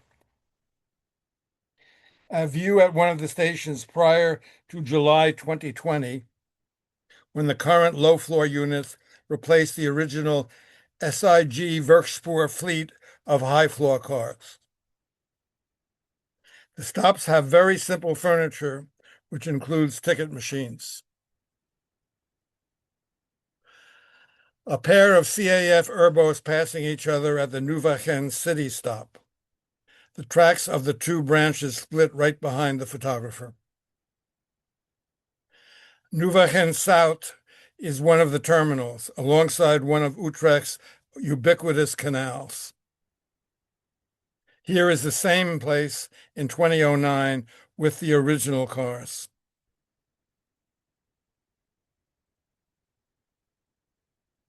There are pedestrian overpasses at some of the stations, particularly along Europaplan, a busy thoroughfare. This is the Canal Island Zout stop. Now we're at track level on the east side of Central Station, somewhat south of the railroad platforms, at the stop of the Sneltram's extension to the east side of the city, which opened in December 2019. The so-called Outhof line, officially Route 22, stub-ended here when it first opened, but was later pushed through a new tunnel under the railway to join the original line in July of 2022, eliminating the long walk, a little over 500 yards, between the two tram stops and allowing through service to begin. The 2022 extension to Outhof first runs alongside the mainline railroad, circumscribing Utrecht's business district, but then goes out on its own, heading for various traffic generators on manicured grass trackage. Here is it is approaching the Galgenwaard Stadium stop. There are a number of graceful curves on the line. This view, just inbound of the Padua stop, does a good job of displaying the full length of a typical two-car train. Science Park is the line's outer terminal. In addition to a huge park and ride structure, this station is also the terminal of various feeder bus lines and is the last of the three stops that serve the University of Utrecht. The route through the university campus is shared with various bus lines, and so it is paved over in parts, but separates into 4 lanes with platforms at the 2 intermediate stops, which allows passing of buses and trams.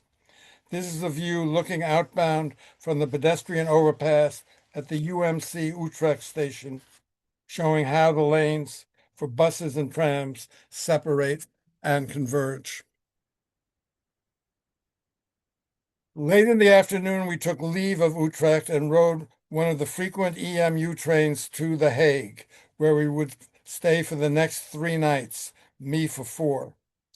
After checking in, it was still light, so we proceeded to the outer portal of Den Haag's trolley subway, just a few blocks down the street.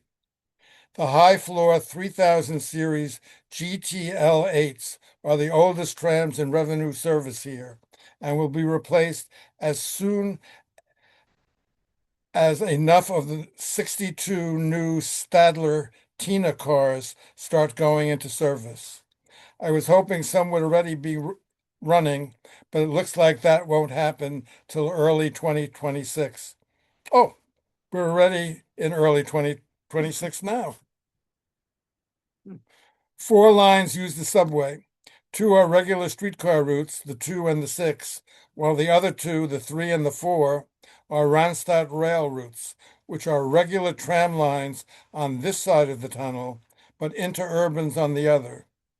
The cars shown here are dual voltage Alstom Regio Citadis units, which run out to the suburb of Zoetermeer, mostly over a former railroad route. These run under 2 DC voltage systems, the normal 600 volts in the city, including inside the tunnel, and 750 volts on the higher speed portion to Zoetermeer. This concept is not new to Den Haag, as I'll explain later. Den Haag, or The Hague as it's called in English, is the 3rd largest city in the Netherlands and one of its capitals. Amsterdam is the other. Some people call the Netherlands Holland, but Holland consists of only 2 provinces of the total of 12.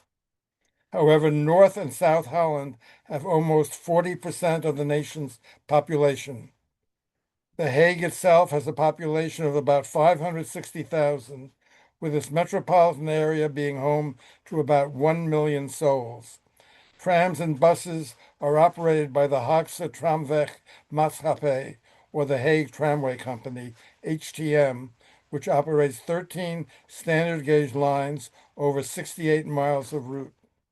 The nearby city of Rotterdam, with just a little more people in its metropolitan area, plus The Hague, are usually treated as a megalopolis of over 2 million. Both are part of what is called the Randstad, which also contains Amsterdam and Utrecht, but Randstad Rail only covers portions of The Hague and Rotterdam. Okay, let's take a look at the map. Here, down at the bottom is Zoetermeer. And here are the 3 and 4 lines that run to it.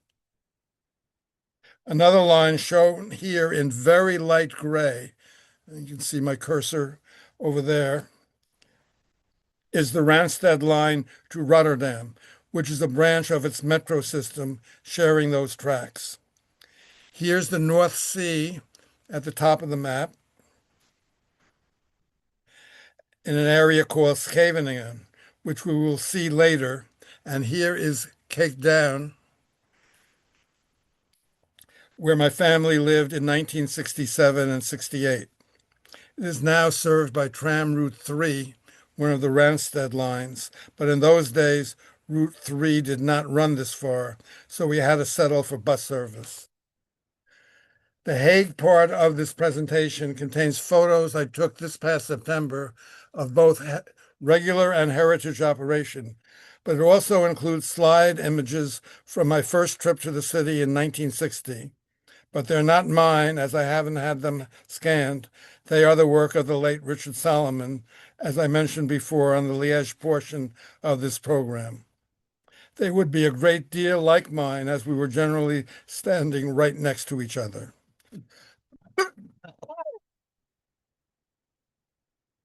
It is good that the local network still runs under 600 volts, as that made it very easy to operate the museum's collection of preserved trams. The museum is here.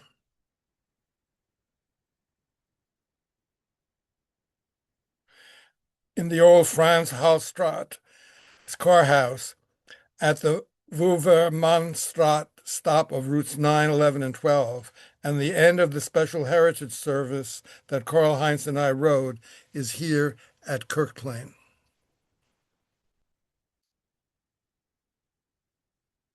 Because of its participation in Open Monuments Weekend, the National Spoorweg Museum was expecting a large number of visitors, and it was well staffed for the occasion.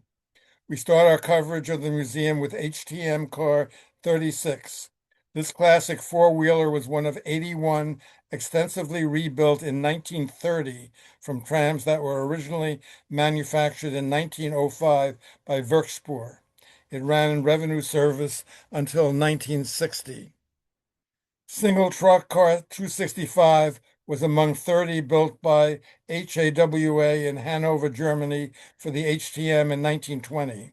It wasn't removed from regular service until 1963, so it's possible that I rode it on my first visit to The Hague in 1960. In that year, the only lines that were still operating four-wheelers were the old 2 and 5, both no longer in existence. I remember it being used to pull an open trailer on clement summer Sundays when I lived in The Hague in 1967. Thus, I'm sure I rode in it and its trailer back then, along with my wife and our year-old daughter, who is now 59 years of age. Here is Richard Solomon's photo of number 252 from the same series of cars in service on line 5, a route that was discontinued along with the 2 in 1963 in favor of strengthening the 3, which paralleled both. A new version of the 2 came back in 1983 along what formerly was a steam tram line to the village of Loosdouwne, parallel to the 2 and 5. The steam tramway's passenger service was first discontinued in 1932, but German occupiers during World War II forced a resumption. Freight service continued until the end of 1967. I fortunately rode a steam railfan charter to mourn the abandonment at that time. The end of the line was a short walk from where I lived. This is the trailer that was usually pulled by the 265 open bench car 505, one of 27 that was manufactured by Allen in Rotterdam in 1905. Used in service to the North Sea beach resort of Scheveningen in the summer, it was retired from revenue operation in 1957, but then fortunately restored to its original condition 7 years later to be used for celebrations and special services, like the weekly summer trips for the beach. In 1967, there were 3 trams to the North Sea. Today, still 3. Built in 1923, number 57 was a classic interurban car that served the HTM lines from Den Haag to Delft, Voorburg, and Leiden, which were electrified at 1200 volts DC. Thus, these cars ran at only half speed while on the Haag end of their routes, which they shared tracks with the city tramway, which ran and still runs on 600 volts. Now there is a new parallel. Randstad rail cars on the 3 and 4 lines run on both 750 and 600 volts, but not at a lower speed on the lower voltage. The HTM interurbans were powerful and pulled heavy trailers in that role until being retired in 1965. At that time, the outer parts of the Voorburg and Delft lines were converted to 600-volt operation and began to be served by PCCs. 4 years earlier, in 1961, the 12-mile-long line to Leiden was abandoned. This car was built by Hoffmann Lauchhammer of Cologne, Germany, and is restored to its 1950 condition. Number 57 is joined by number 265, which we saw before, and right between them is City Car A327 of the former NZH, or Noord-Zuid-Hollandse Tramwegmaatschappij, the famous Blue Tram. The NZH was the Netherlands' largest interurban system, which covered most of both North Holland and South Holland, with various meter gauge and standard gauge lines, ranging from Edam and Uitgeest, both in polders or reclaimed land in the north, about 15 to 20 miles beyond Amsterdam and Haarlem, all the way down to The Hague and Scheveningen, but never got beyond there to Rotterdam. Rotterdam had its own interurban to the south and west, which was never electrified. We'll take a brief look at that later. While the NZH regional tramway network was mainly a group of interurban routes, the company also operated a few city lines. Four-wheeler number A327 was built in 1913 by Banis in Haarlem and operated first in that city and then later in Leiden on a line that connected the 2 competing interurbans that ran to The Hague, the HTM and NZH. We'll see more of the NZH later.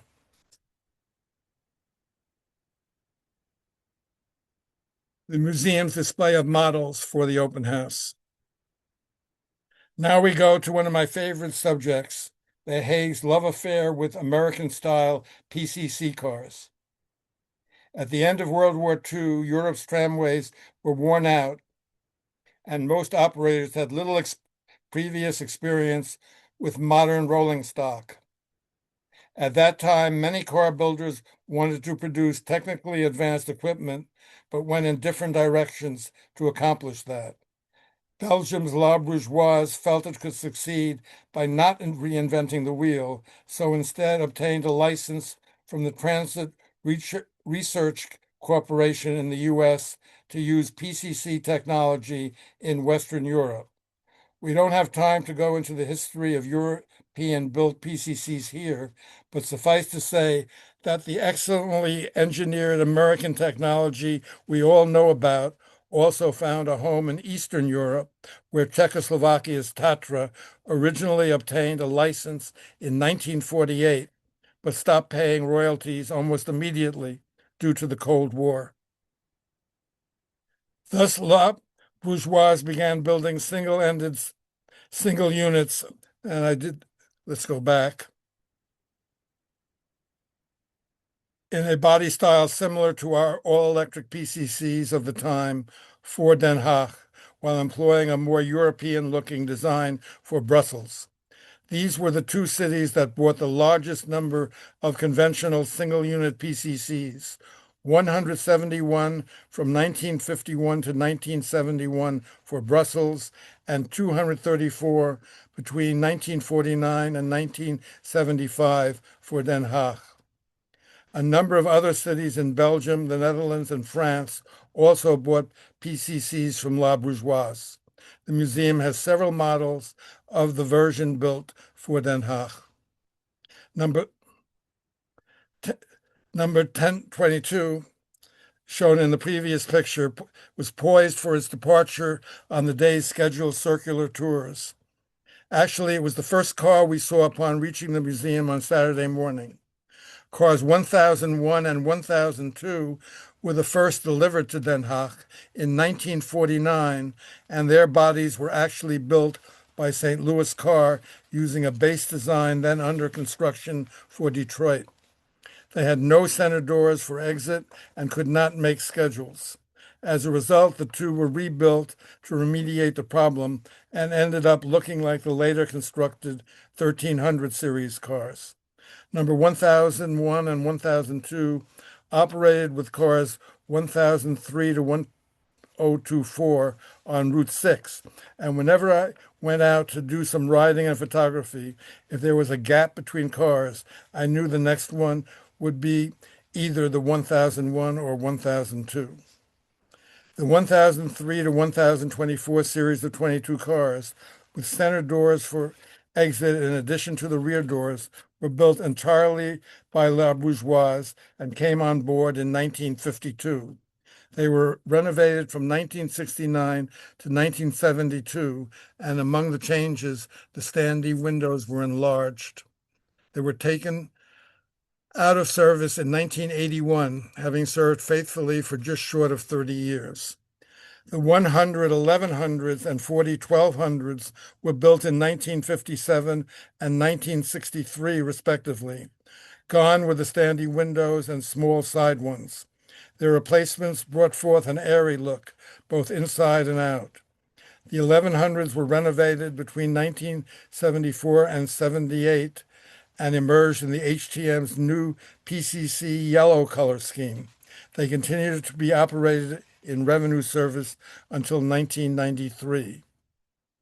The last order of PCC cars was constructed from 1971 to 1975 and consisted of 40 1300 series units along with 30 blind motors, or power trailers, you might say, numbered in the 2100 series.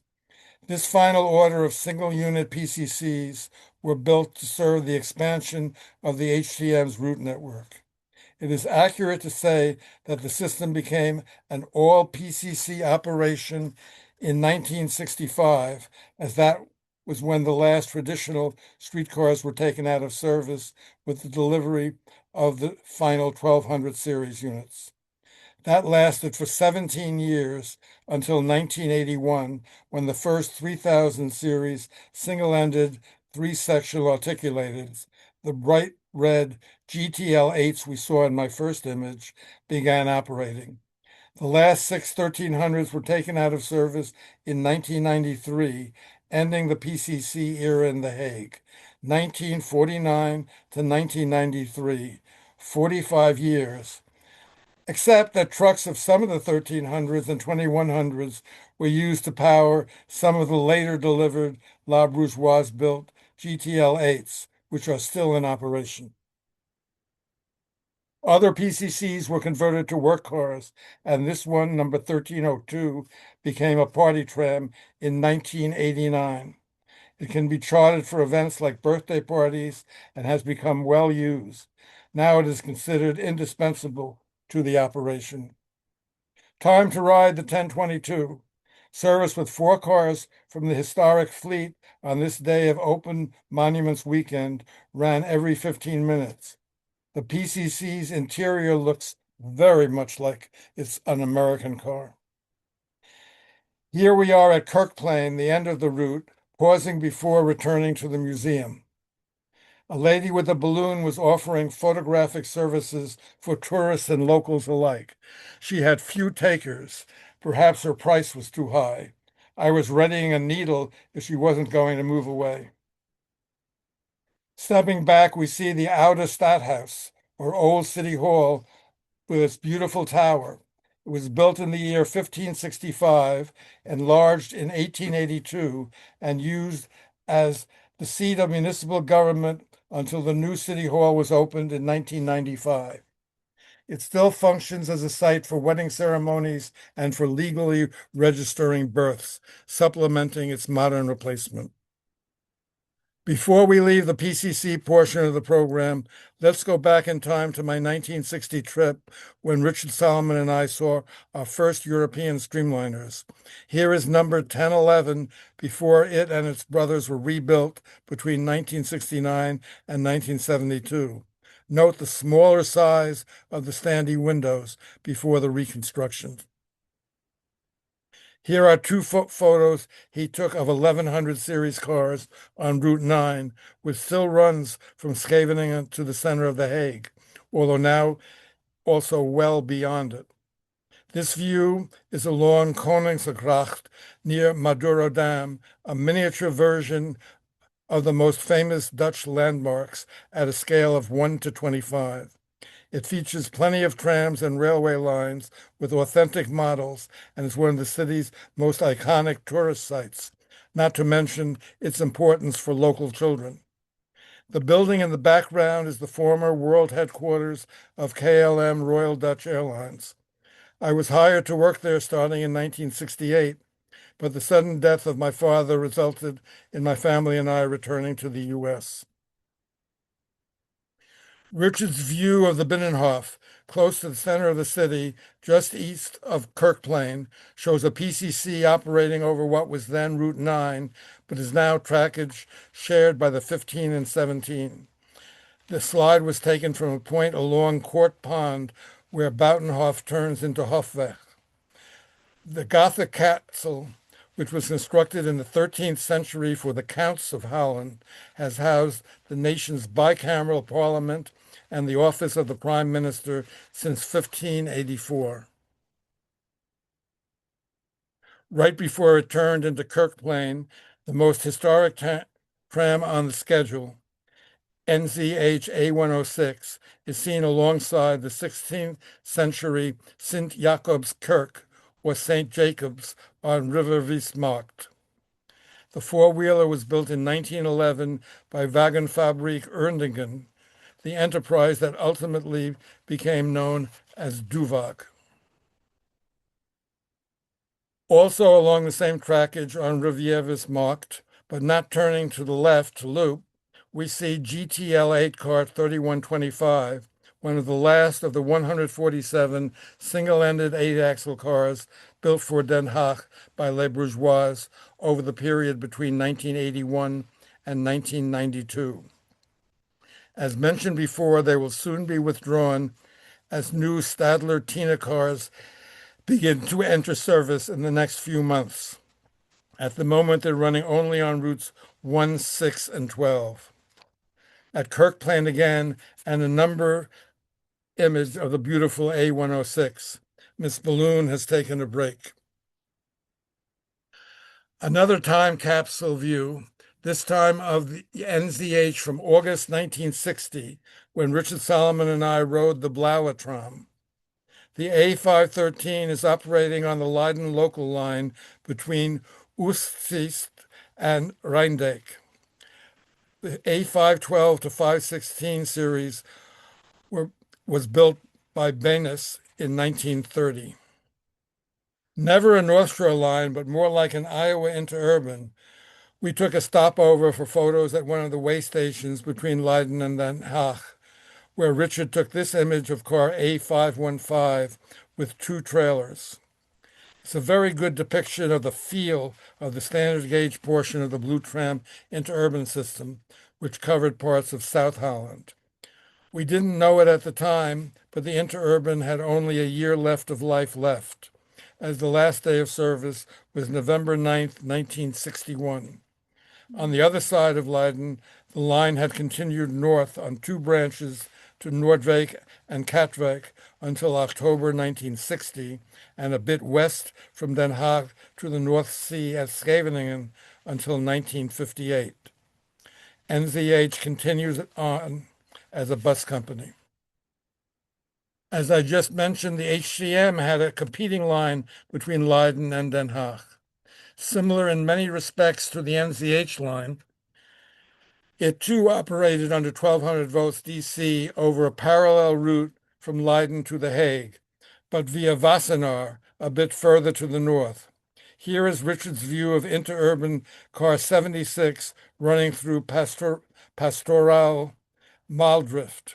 Number 76 to 80 were built by Noordwagen in 1924. And here is number 80 in Wassenaar. This line quit on the same day as the NZH in 1961. The late great traction photographer Fritz van Dam and his widow Rinneke raised 3 children in this leafy suburb of Den Haag. One last view of the HTM's interurban to Leiden from 1960. Trippercar 84 has just left the turf-marked interurban terminal en route to Wassenaar. This was in 600-volt territory as it was sharing track with an American-style PCC. Number 84 was one of 10 4-axle motors that were purchased in 1951 from a tramway in the province of Limburg near the German border that had just closed.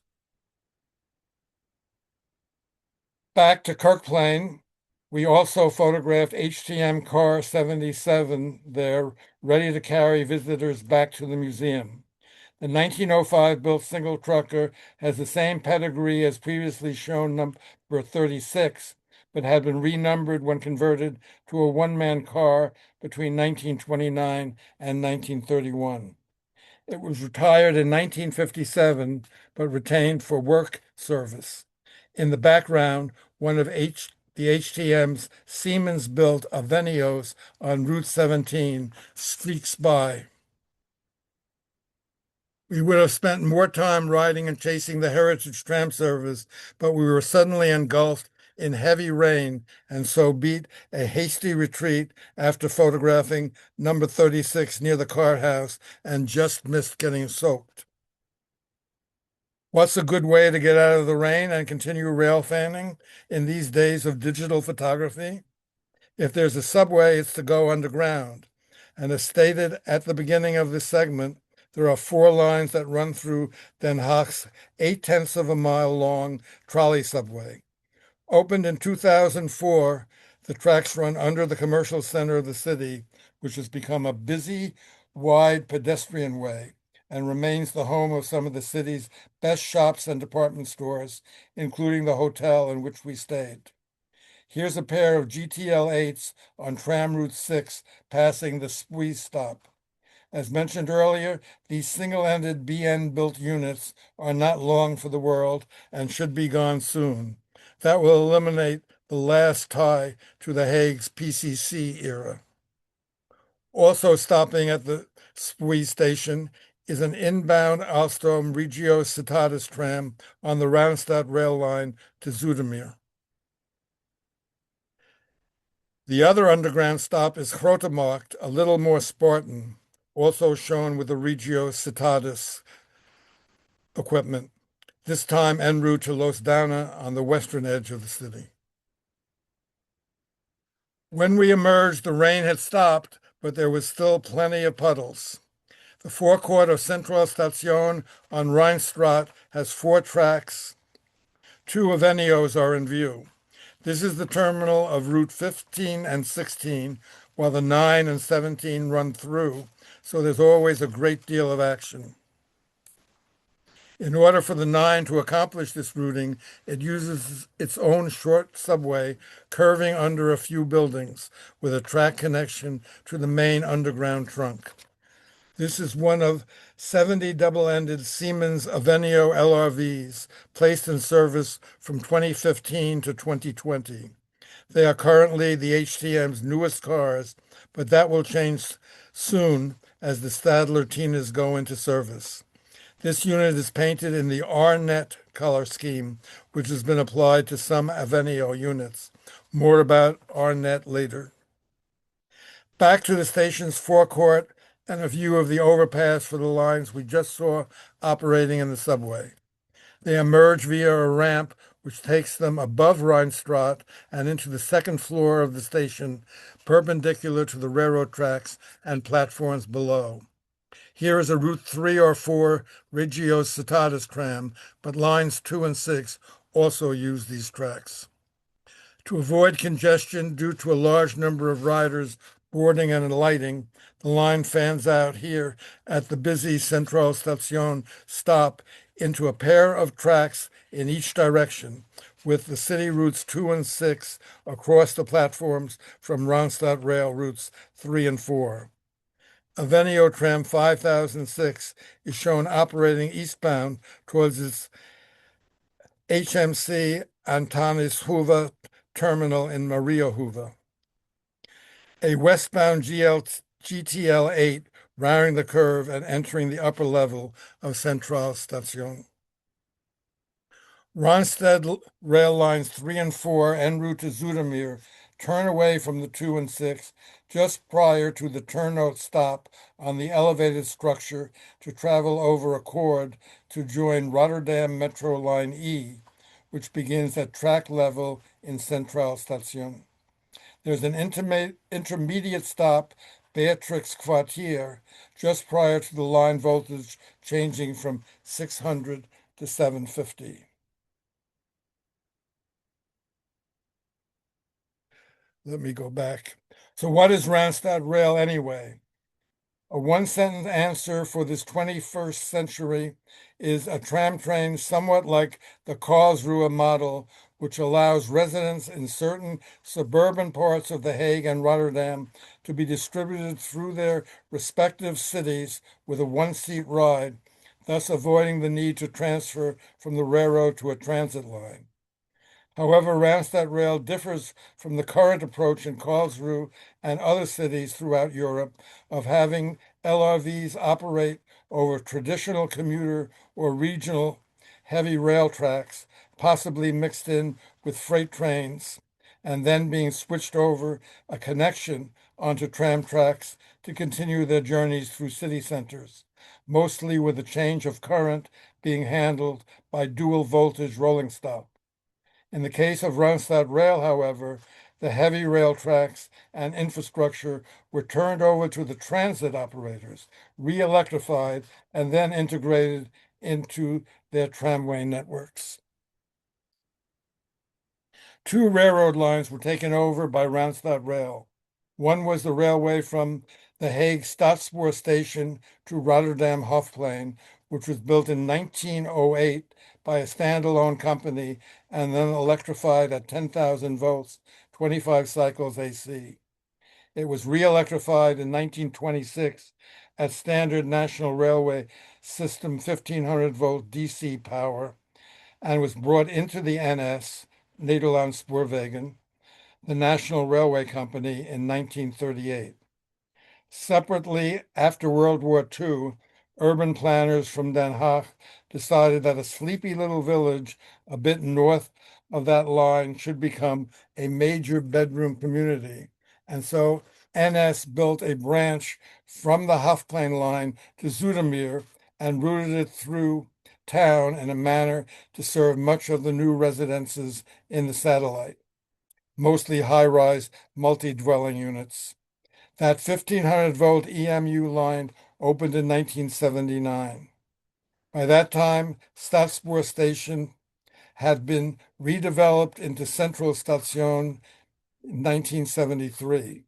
As it turned out, the line to Rotterdam Hofplein became underused and a money loser, probably because of its isolation from the rest of the national railway network. Meanwhile, the Zoetermeer route was so successful that it could not meet demand without increasing frequency beyond what successful beyond beyond oops what was possible with a heavy rail EMU service. And so these lines were converted into transit services with a reduction in voltage from railroad style 1500 to transit style 750 and connected up at both ends to existing rail transit lines. In the case of Rotterdam, it was to the compatible four-line metro system, and in Den Haag to the 600-volt operated tramway network. On today's map, supplied by Robert Schwandel, the blue line is Rotterdam Metro Route E, and the purple and orange lines are Den Haag tram routes 3 and 4. Note that there are 5 stops shared between the metro and the trams. Opened in 2006, both now distribute passengers through their respective city centers and beyond very successfully. With some 44 miles of route, the cost was not very high since most of the infrastructure was already in place.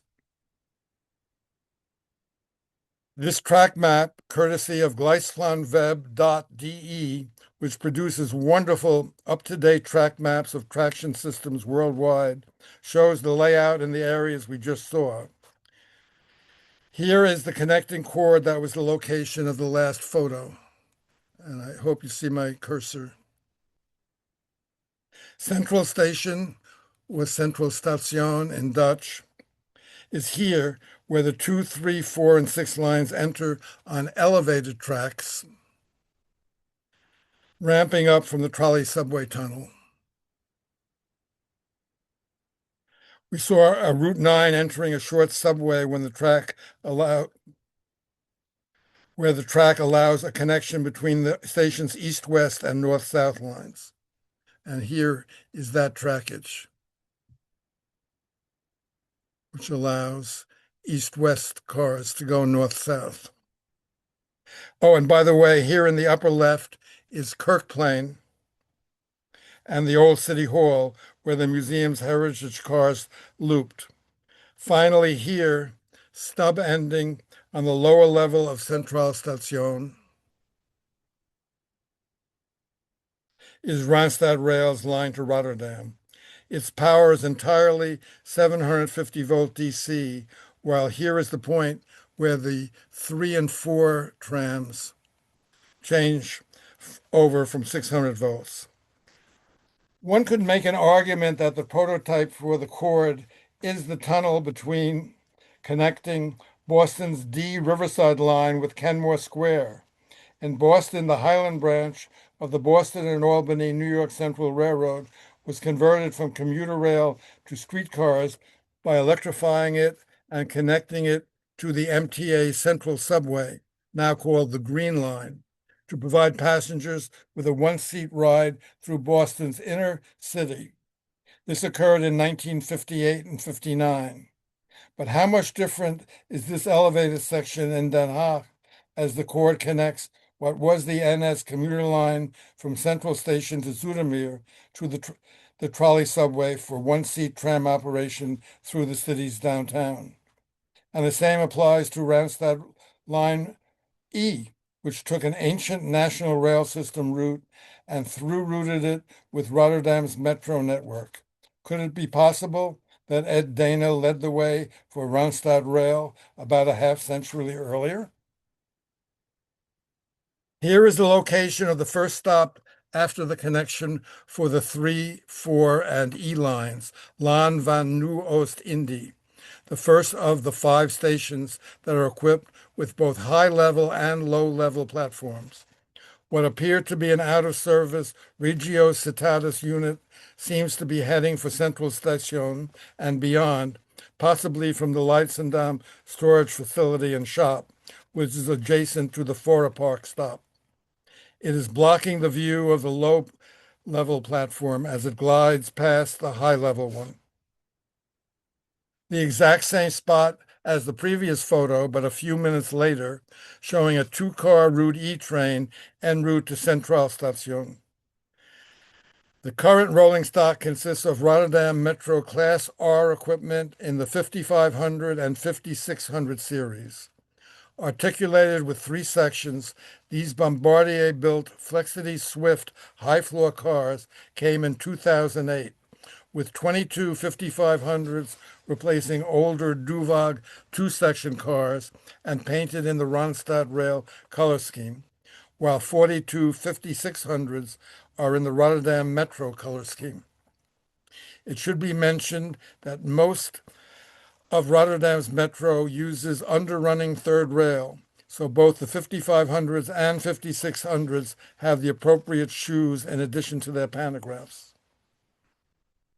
A Regio Citatis LRV from Zoetermeer approaches the Liege stop right after the two lines converge. These 72 three-section, 70% low-floor cars were the initial series of modern double-ended units supplied to the HTM and a precursor to all the cars ordered since. I suspect loops on the local system will be on their way to oblivion after the Tina units replace all of the GTL8 cars. It is also possible that the voltage of HTM's entire network will be raised to 750.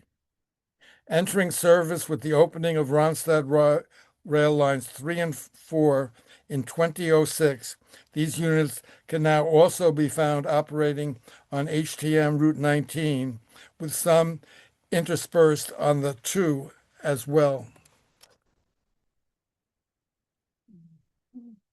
A blue and white 5500 series cars at the front of a Line E metro train was right behind the LRV. A close-up of a red, silver, and blue 5600 series cars on the rear of a Line E train entering the covered portion of the Leidschendveen stop. I found the station roof design very appealing. Another view at the same station, this time from undercover. The stop where the line splits is pretty far out from downtown, and it's a transfer point to HTM Route 19, a circumferential line that doesn't go anywhere near the center of the city. And as a result, it is the weakest line in the system, with a 20-minute frequency 7 days a week. This is a view of the lower level of the station, with a Regio Citatis unit heading for Leidschendam and the Mall of the Netherlands. The stub-end terminal of the line in Leidschendam, HMC Antoineshofe, that station requires double-ended cars and serves Route 2 as well as the 19. Here, a Regio Citatis is across the island platform from an Avenio. Route 19 intersects 4 radial routes, the 1, 2, 6, and 15, en route to its other terminal in Delft, once the end of a 1200-volt interurban, but now just an important way station, as today's number 1 line continues outwards for 8 more stops, and a 6-station extension of the 19 is now under construction. Here is a Route 1 GTL8 that shares the street with the Regio Citatis cars of Route 19 in Delft, a city in its own right with a population of just under 100,000. A popular tourist destination because of its ancient churches and known for its iconic blue and white ceramics and pottery, Delft is actually a few hundred years older than The Hague. And believe it or not, the Delft end of the number 1 tram line is closer to Centraal Station in Rotterdam than Central Station in Den Haag. So now let's go over to the other end of Route 1 in Scheveningen, The Hague's North Sea beach resort, and where my son was born in 1967. The number 1 line is about 12 or 13 miles long, and so it is quite a long ride, ending at its spacious terminal loop, which is shared with the 9 route, just short of the dunes that protect the land from the sea. 2 of the GTL8s on Route 1 pause in the terminal loop, while portions of 2 Avenios are shown on the track serving Route 9. I remember how crowded an earlier Scheveningen terminal would be on summer Sundays when I lived here in 1967. A decade or two later, the trackage was extended further north to this point, Noorderstrand Zwarte Pad. Here's a close-up view of the next Route 9 departure with a double-ended Siemens Avenio. High-rise condominiums and rentals now dominate the area a few blocks from today's terminal, and it's hard to imagine the honky-tonk Coney Island or Blackpool atmosphere of this district a block or two from the beachfront that existed in the old days, although remnants are still around. And yes, there are some HTM trams that carry wraps, especially Avenios. Same location, the Kurhaus stop, with the two contrasting car types. Here is the tram stop just pictured, the Kurhaus stop.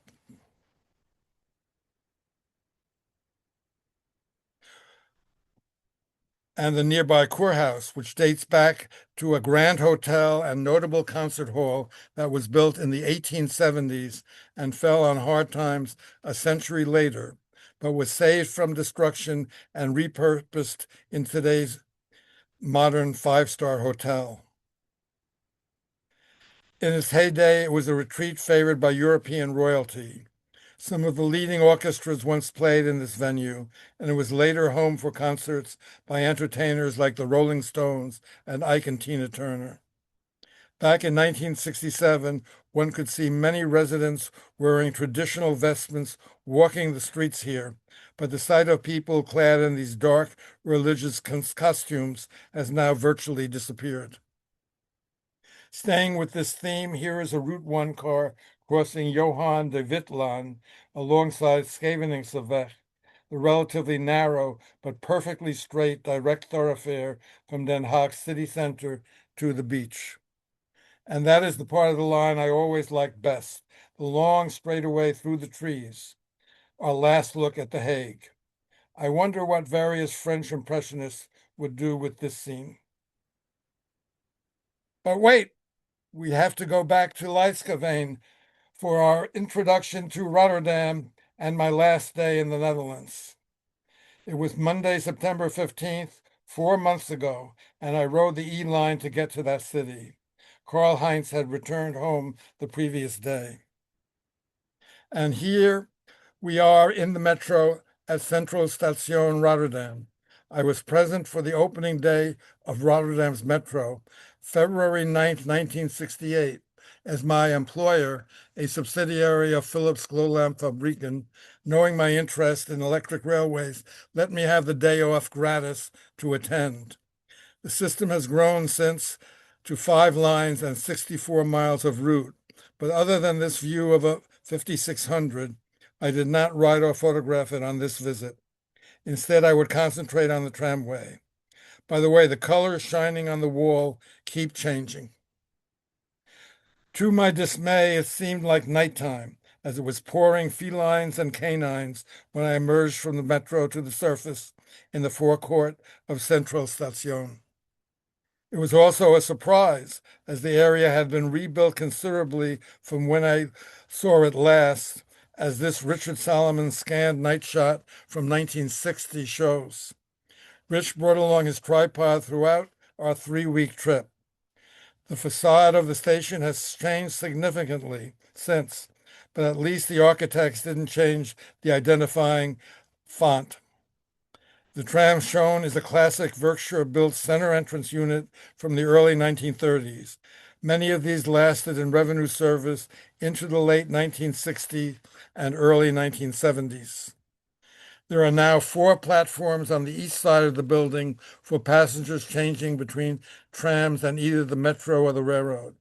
But protection from the elements is a bit weak, and while I wouldn't say I was soaked taking these photos, I did get wet enough to go back into the station, hit a lavatory to get paper towels to wipe my face.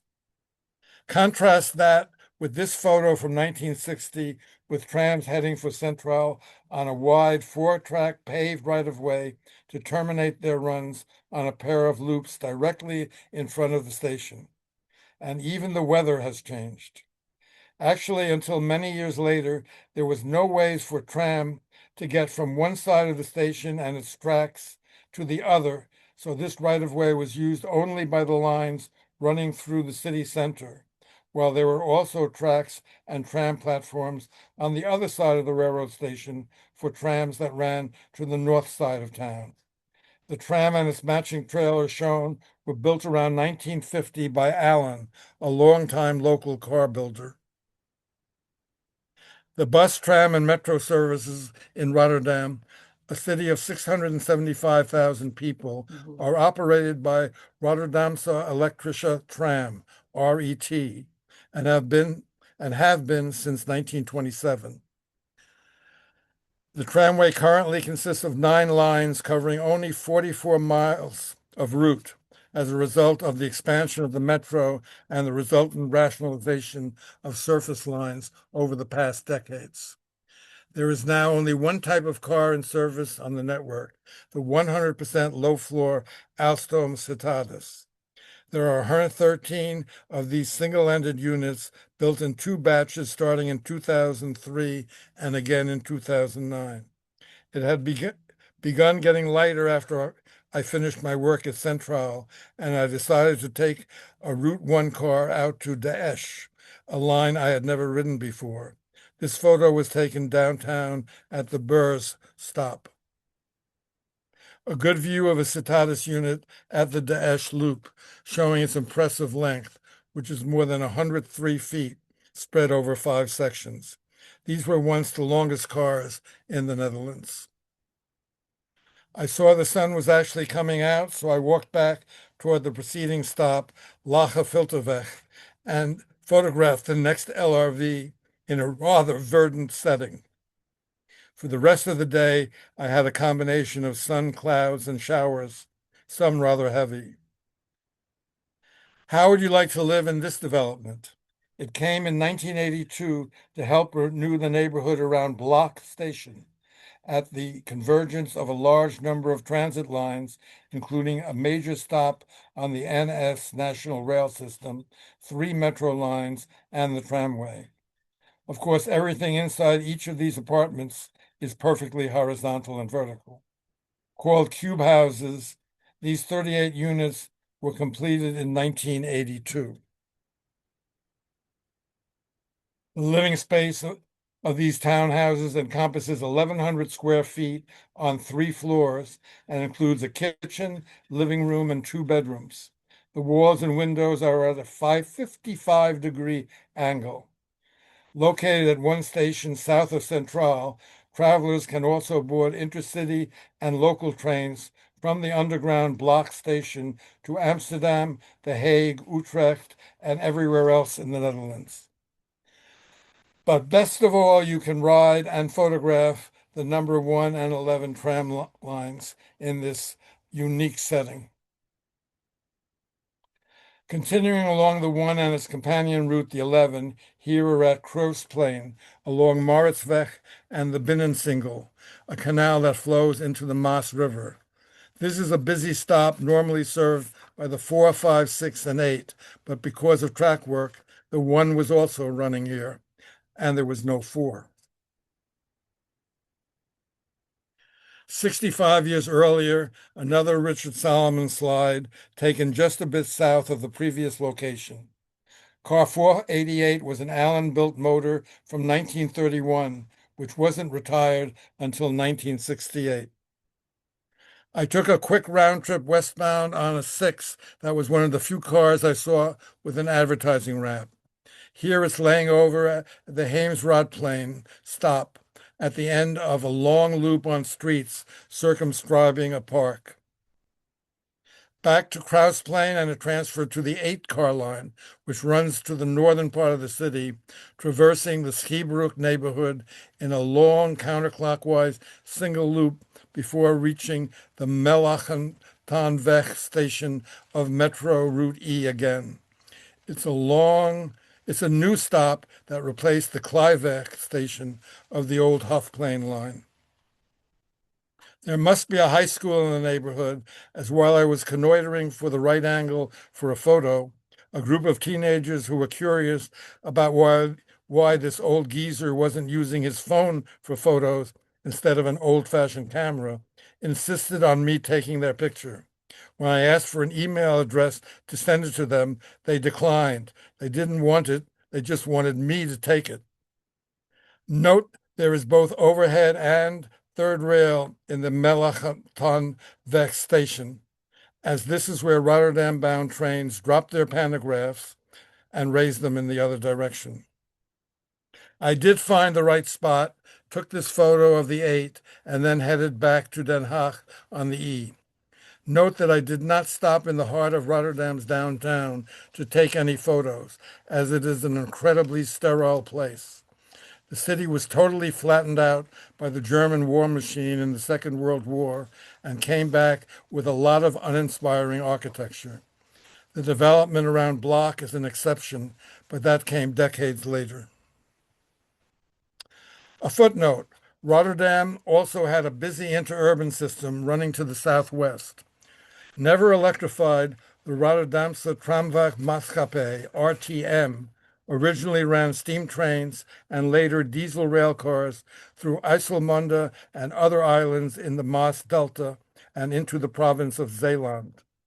Ferry services were also included in the mix. Growth after World War II and an event eventually buried the operation. I'm sorry, I did not mention also a horrible flood in 1953. Both due to the need for expensive remedial action and the growth of automobile traffic. The Delta Works, a huge flood defense system of dams, barriers, dikes, and sluices, with bridges and tunnels for access, made the ferry service redundant and resulted in new ways for residents to get around. Unfortunately, all with rubber tires. The RTM had already converted some of its weakest lines to bus operations before the war. The system, which had over 100 miles of route, finally gave up the ghost in February 1966. Richard Salomon and I, of course, made a point of visiting and riding part of the 3-foot 6-inch gauge system in 1960. Here are two of his slides, both taken at the inner terminal of Spijkenisse. This is a photo of diesel mechanical railcar 1804, which is now operating at a museum devoted to the RTM. It was built by Hannoversche Wagenfabrik, or HAWA, in Germany in 1924 and modernized in 1953. The location revisited in 1960 is now at the outer end of Metro Line C and D, and most of the villages formerly traversed by the RTM are now served by RET feeder buses. This 36-ton light diesel shunter was one of two built in 1951 by Spoorreizer in Delft, and its brother, number 1651, has been preserved on the new RTM, a 6-mile-long operating museum headquartered in Oudorp. They were operating that weekend. We were in the Netherlands, but it's very, very hard to get there without a car. On the previous day, Sunday, September 13th, while Karl Heinz was returning home, I traveled to Amsterdam. Since I could walk to Centraal Station, I preferred to do that and change trains at Schiphol Airport, as through trains from Den Haag only operate via Hollandse Spoor Station, and that would have entailed a walk plus a tram ride. It was bright and sunny when I arrived, and as soon as I purchased a day ticket at the tourist office opposite Amsterdam Centraal, I ducked down into the metro only for a quick photo. Amsterdam is the largest city in the Netherlands, having a population of 830,000, with about 1.3 million in the metropolitan area. A world-famous tourist attraction because of its historic buildings, canals, museums, and lifestyle, it has both a 14-line tramway and a 5-line metro. This is one of the platforms of the newest line, Route 52, which dates from 2018. The metro opened back in 1977. There are 3 series of rolling stock in service over the 26.5-mile long system nowadays, 2 built by CAF and 1 by Alstom, totaling some 90 train sets running on 750-volt DC underrunning third rail. 2 earlier types, built by Linke Hoffmann Busch and La Bourgeoise, have been retired. I then came up to the surface and rode a few blocks into downtown, getting off near the Dam, the principal square of the metropolis, home of the Royal Palace. This view is on Damrak, one of the 2 main thoroughfares radiating from the railroad station, which hosts the 4 and 14 lines, while the other is Nieuwe Voorburgwal, over which the 2, 12, 13, and 17 operate. Both connect the railroad station and the city center. No dearth of rail activity on a sleepy Sunday morning. Both trams shown are Siemens Combino LRVs, part of an order for 155 5-section, 100% low-floor units that started going into service in 2002, all but 4 single-ended. And now let's go back to Rotterdam. Oh, actually, no. One of the reasons I selected Sunday for my visit to Amsterdam was on that day, the Tramway Museum would be offering rides to the public. This Rotterdam tram was one of several streetcars operating at the Amsterdam Electric Tramway Museum on the day of my visit. I took the number 2 tram out to Haarlemmermeer, the site of the museum I remembered from previous visits, and found out that operations had been cut back due to road and housing construction. I hope only temporarily. But the museum folks were running a bus, historic of course, out to Jolenpad, the current starting points of the service, where a small car house had been erected, housing part of their collection of operable trams. And so I hopped aboard car 507, resplendent in the difficult to describe Rotterdam colors. When we stopped at a passing track to wait for an inbound car, I took this photo of what was the RET standard car of the 1930s, 40s, 50s, and well into the 60s, when this model was finally phased out. 170 of these iconic center entrance double truck cars were built in 1929 and 1931 by the leading Dutch car builders of the day, Allen, Werkspoor, Talbot, actually slightly across the border in Aachen, and Benes. Because they remained in reliable revenue service for so long, many of these units have been preserved. Back to the time machine and a Richard Solomon photo of these cars in their native habitat in 1960. Here's what we were waiting for: 4-wheeler 816 from The Hague, one of a 20-car order built by Allen in 1927. The 801 to 820 series operated mainly on Route 11.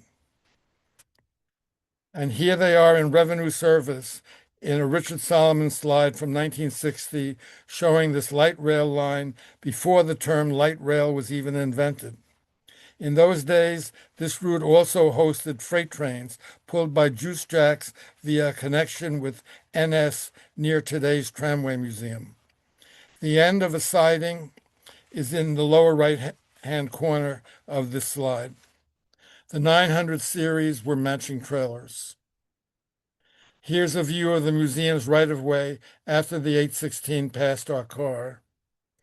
And at Parkland, the current endpoint of the almost perfectly straight right-of-way. Turns out the museum operation is cut back on both ends. I fell back a headway, a half hour, and was greeted by another Allen-built car, but this time from 1910, purchased for the 6-mile-long Utrecht-Zeist suburban line. The single trucker operated until Utrecht's legacy system's abandonment in 1949. Back at a starting point, the cars from The Hague and Utrecht are shown side by side. Here's a good equipment shot of the Utrecht unit. Kookt elektrisch means cooks electrically, and the symbols on either side are not QR codes. A matching three-quarter view of the 816 from Den Haag. On the bus ride back to Haarlemmermeer, we ran along some tram tracks. So to avoid retracing all my steps, I asked the driver to drop me off at a stop and found I was on the 24 line. But a car surprised me before I got my camera ready to photograph it. So I quickly boarded and then hopped off at a stop where the sun came out again. This is my first photo of one of Amsterdam's new CAF Urbos 100 units. All 72 of the double-ended LRVs ordered, which began to be delivered in 2019, are now in service. Location is the Gerrit van der Veenstraat on Beethovenstraat. This is a photo of one of the new CAF Urbos trams leaving the Outhorn Centrum terminal of the number 25 line. Note that the color scheme is different from the one on the previous image. The explanation is somewhat complicated. This livery is the one suggested by an association of transport operators in the Randstad that wants to show and display their latest improvements in transit, specifically the ongoing project of providing higher frequencies and higher speed to their members' route networks. Called RNet, the red and gray colors are supposed to be applied to the rolling stock by all the operators in the area, which include those in Rotterdam, The Hague, Utrecht, and Amsterdam, for lines providing, quote, reliable, punctual, fast, frequent, accessible, and comfortable vehicles. Additionally, the plan requires all RNet stops to be fully accessible and equipped with waiting shelters and digital displays showing real-time travel information. And transfers between RNet services must be quick and easy, end quote. In Amsterdam, the GVB decides to use the RNet livery and logo on all its metro trains, but on only one streetcar line, the 25. The GVB blue-white paint scheme is used on all other Amsterdam tram lines, and so only 25 of the new Urbus 100s, specifically assigned to that line, are in this livery. I didn't see any trams in that color scheme in Utrecht, but I believe I did see a few in Den Haag and Rotterdam. The whole thing reminds me of practices like putting the letter M in front of the route numbers for tram lines that have frequent headways in Berlin, or just renumbering the rail routes in Philadelphia. I suspect the reason that Route 25 cars are painted that way is because the 25 is Amsterdam's newest tram line, called Amstel Tram, but it isn't Amsterdam's newest rail line, as most of it was built as an extension of light metro service to the municipality of Amstelveen, south of the city, in 1990, with a short extension in 2004, totaling about 12 miles and 15 stations. Unusually, much of it was built to be served by both trams and light metro cars, routes 5 and 51 respectively. Some called it a hybrid line, as over that section, numbering about 7 or 8 stations, until recently, there were both low-level and high-level platforms, like on Randstad Rail, and also like the East 34th Street stop on Cleveland's Rapid and Shaker lines. Apparently, the Amstelveen extension did not work out as well as Amsterdam hoped, and when the metro cars were wearing out from old age, the powers that be decided to convert the whole line to a tramway and extend it further as well. So the new 25 was created as an express light rail line and opened in 2020 with a 3.4-mile extension further south to the town of Outhorn that opened in 2024. Route 5 still runs on the inner portion, so that's why I wrote it, and of course I'm glad I did. Anyway, RNet, the 25, is I changed to a Route 5 car at some point along the joint line and rode it back to the city center, getting off at Leidseplein, a major square. Leidseplein is a great place for tram watching, as 6 lines go through it, the 1, 2, 5, 7, 12, and 19. Unfortunately for photographers, the area is very congested with automobiles. The northern side, however, is pedestrianized, so here is a photo of a Route 2 Cambino passing another on Route 17. I got a bit distracted and did not see this heritage motor trailer set of four-wheelers coming, but I did shoot it from the rear. Operated as Route 20 on a half-hourly schedule by the museum on Saturdays and certain Sundays, the motor, number 465, is equipped with a bow collector and was built by Benyus in 1929.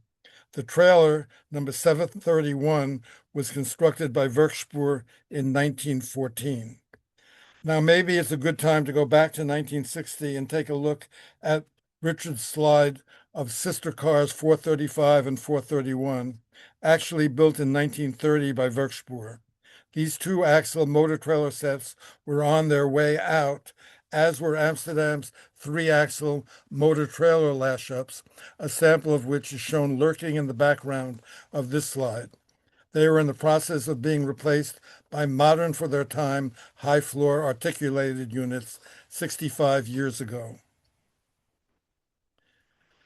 This image is from a transphoto.org site on the internet showing a close-up of one of the 63-axle cars built by Werkspoor from 1949 to 1951 for Amsterdam's GVB, along with 50 matching trailers. To put these cars in perspective, they were built at the same time as Den Haag received its first PCCs. They did last in revenue service until the early 1980s, but at the end mostly as rush hour trippers. The modern tram era for Amsterdam started around 1957 with the manufacturing by Benyus of 25 six-axle, two-section articulated cars. Richard and I felt that the construction of these 25 cars was a big breakthrough for that city, and so did the GVB, as it never looked back. 12 more of these came in 1959, and almost immediately the GVB found they needed more capacity, so the next order was for a series of three-section, eight-axle cars, which is represented by number 616. By 1968, 135 of these eight-axle articulators were built by Benyus and Werkspoor. Later, in the early 1970s, Duvag added a third section to the first 25, bringing the total to 160. We conclude this trip report with a view from the Prinsengracht on Leidsestraat of outbound Cambino 2051 from 2002, moving from the bidirectional single track on this very narrow and busy pedestrian street onto double, as there's only sufficient clearance for passing on the bridges that span the three canals on this side of Leidseplein. I hope you enjoyed traveling with me and partly with Richard Solomon as much as I enjoyed this trip and the many more I've made since I joined the ERA in 1958. Richard lived 2 blocks away from me while we were growing up in the Bronx and attended the same elementary, junior high, and high school as I did, but we didn't meet until both of us joined the ERA. Sadly, he passed away on September 10th, 2025. He served the ERA in many ways, probably most remembered as managing editor of Headlights in the early 1960s when he led the project to modernize the publication. This program is dedicated to his memory, and I especially want to thank his son, Brian Solomon, for scanning his slides and providing digital copies to me. And thank you all for inviting me into your homes this evening.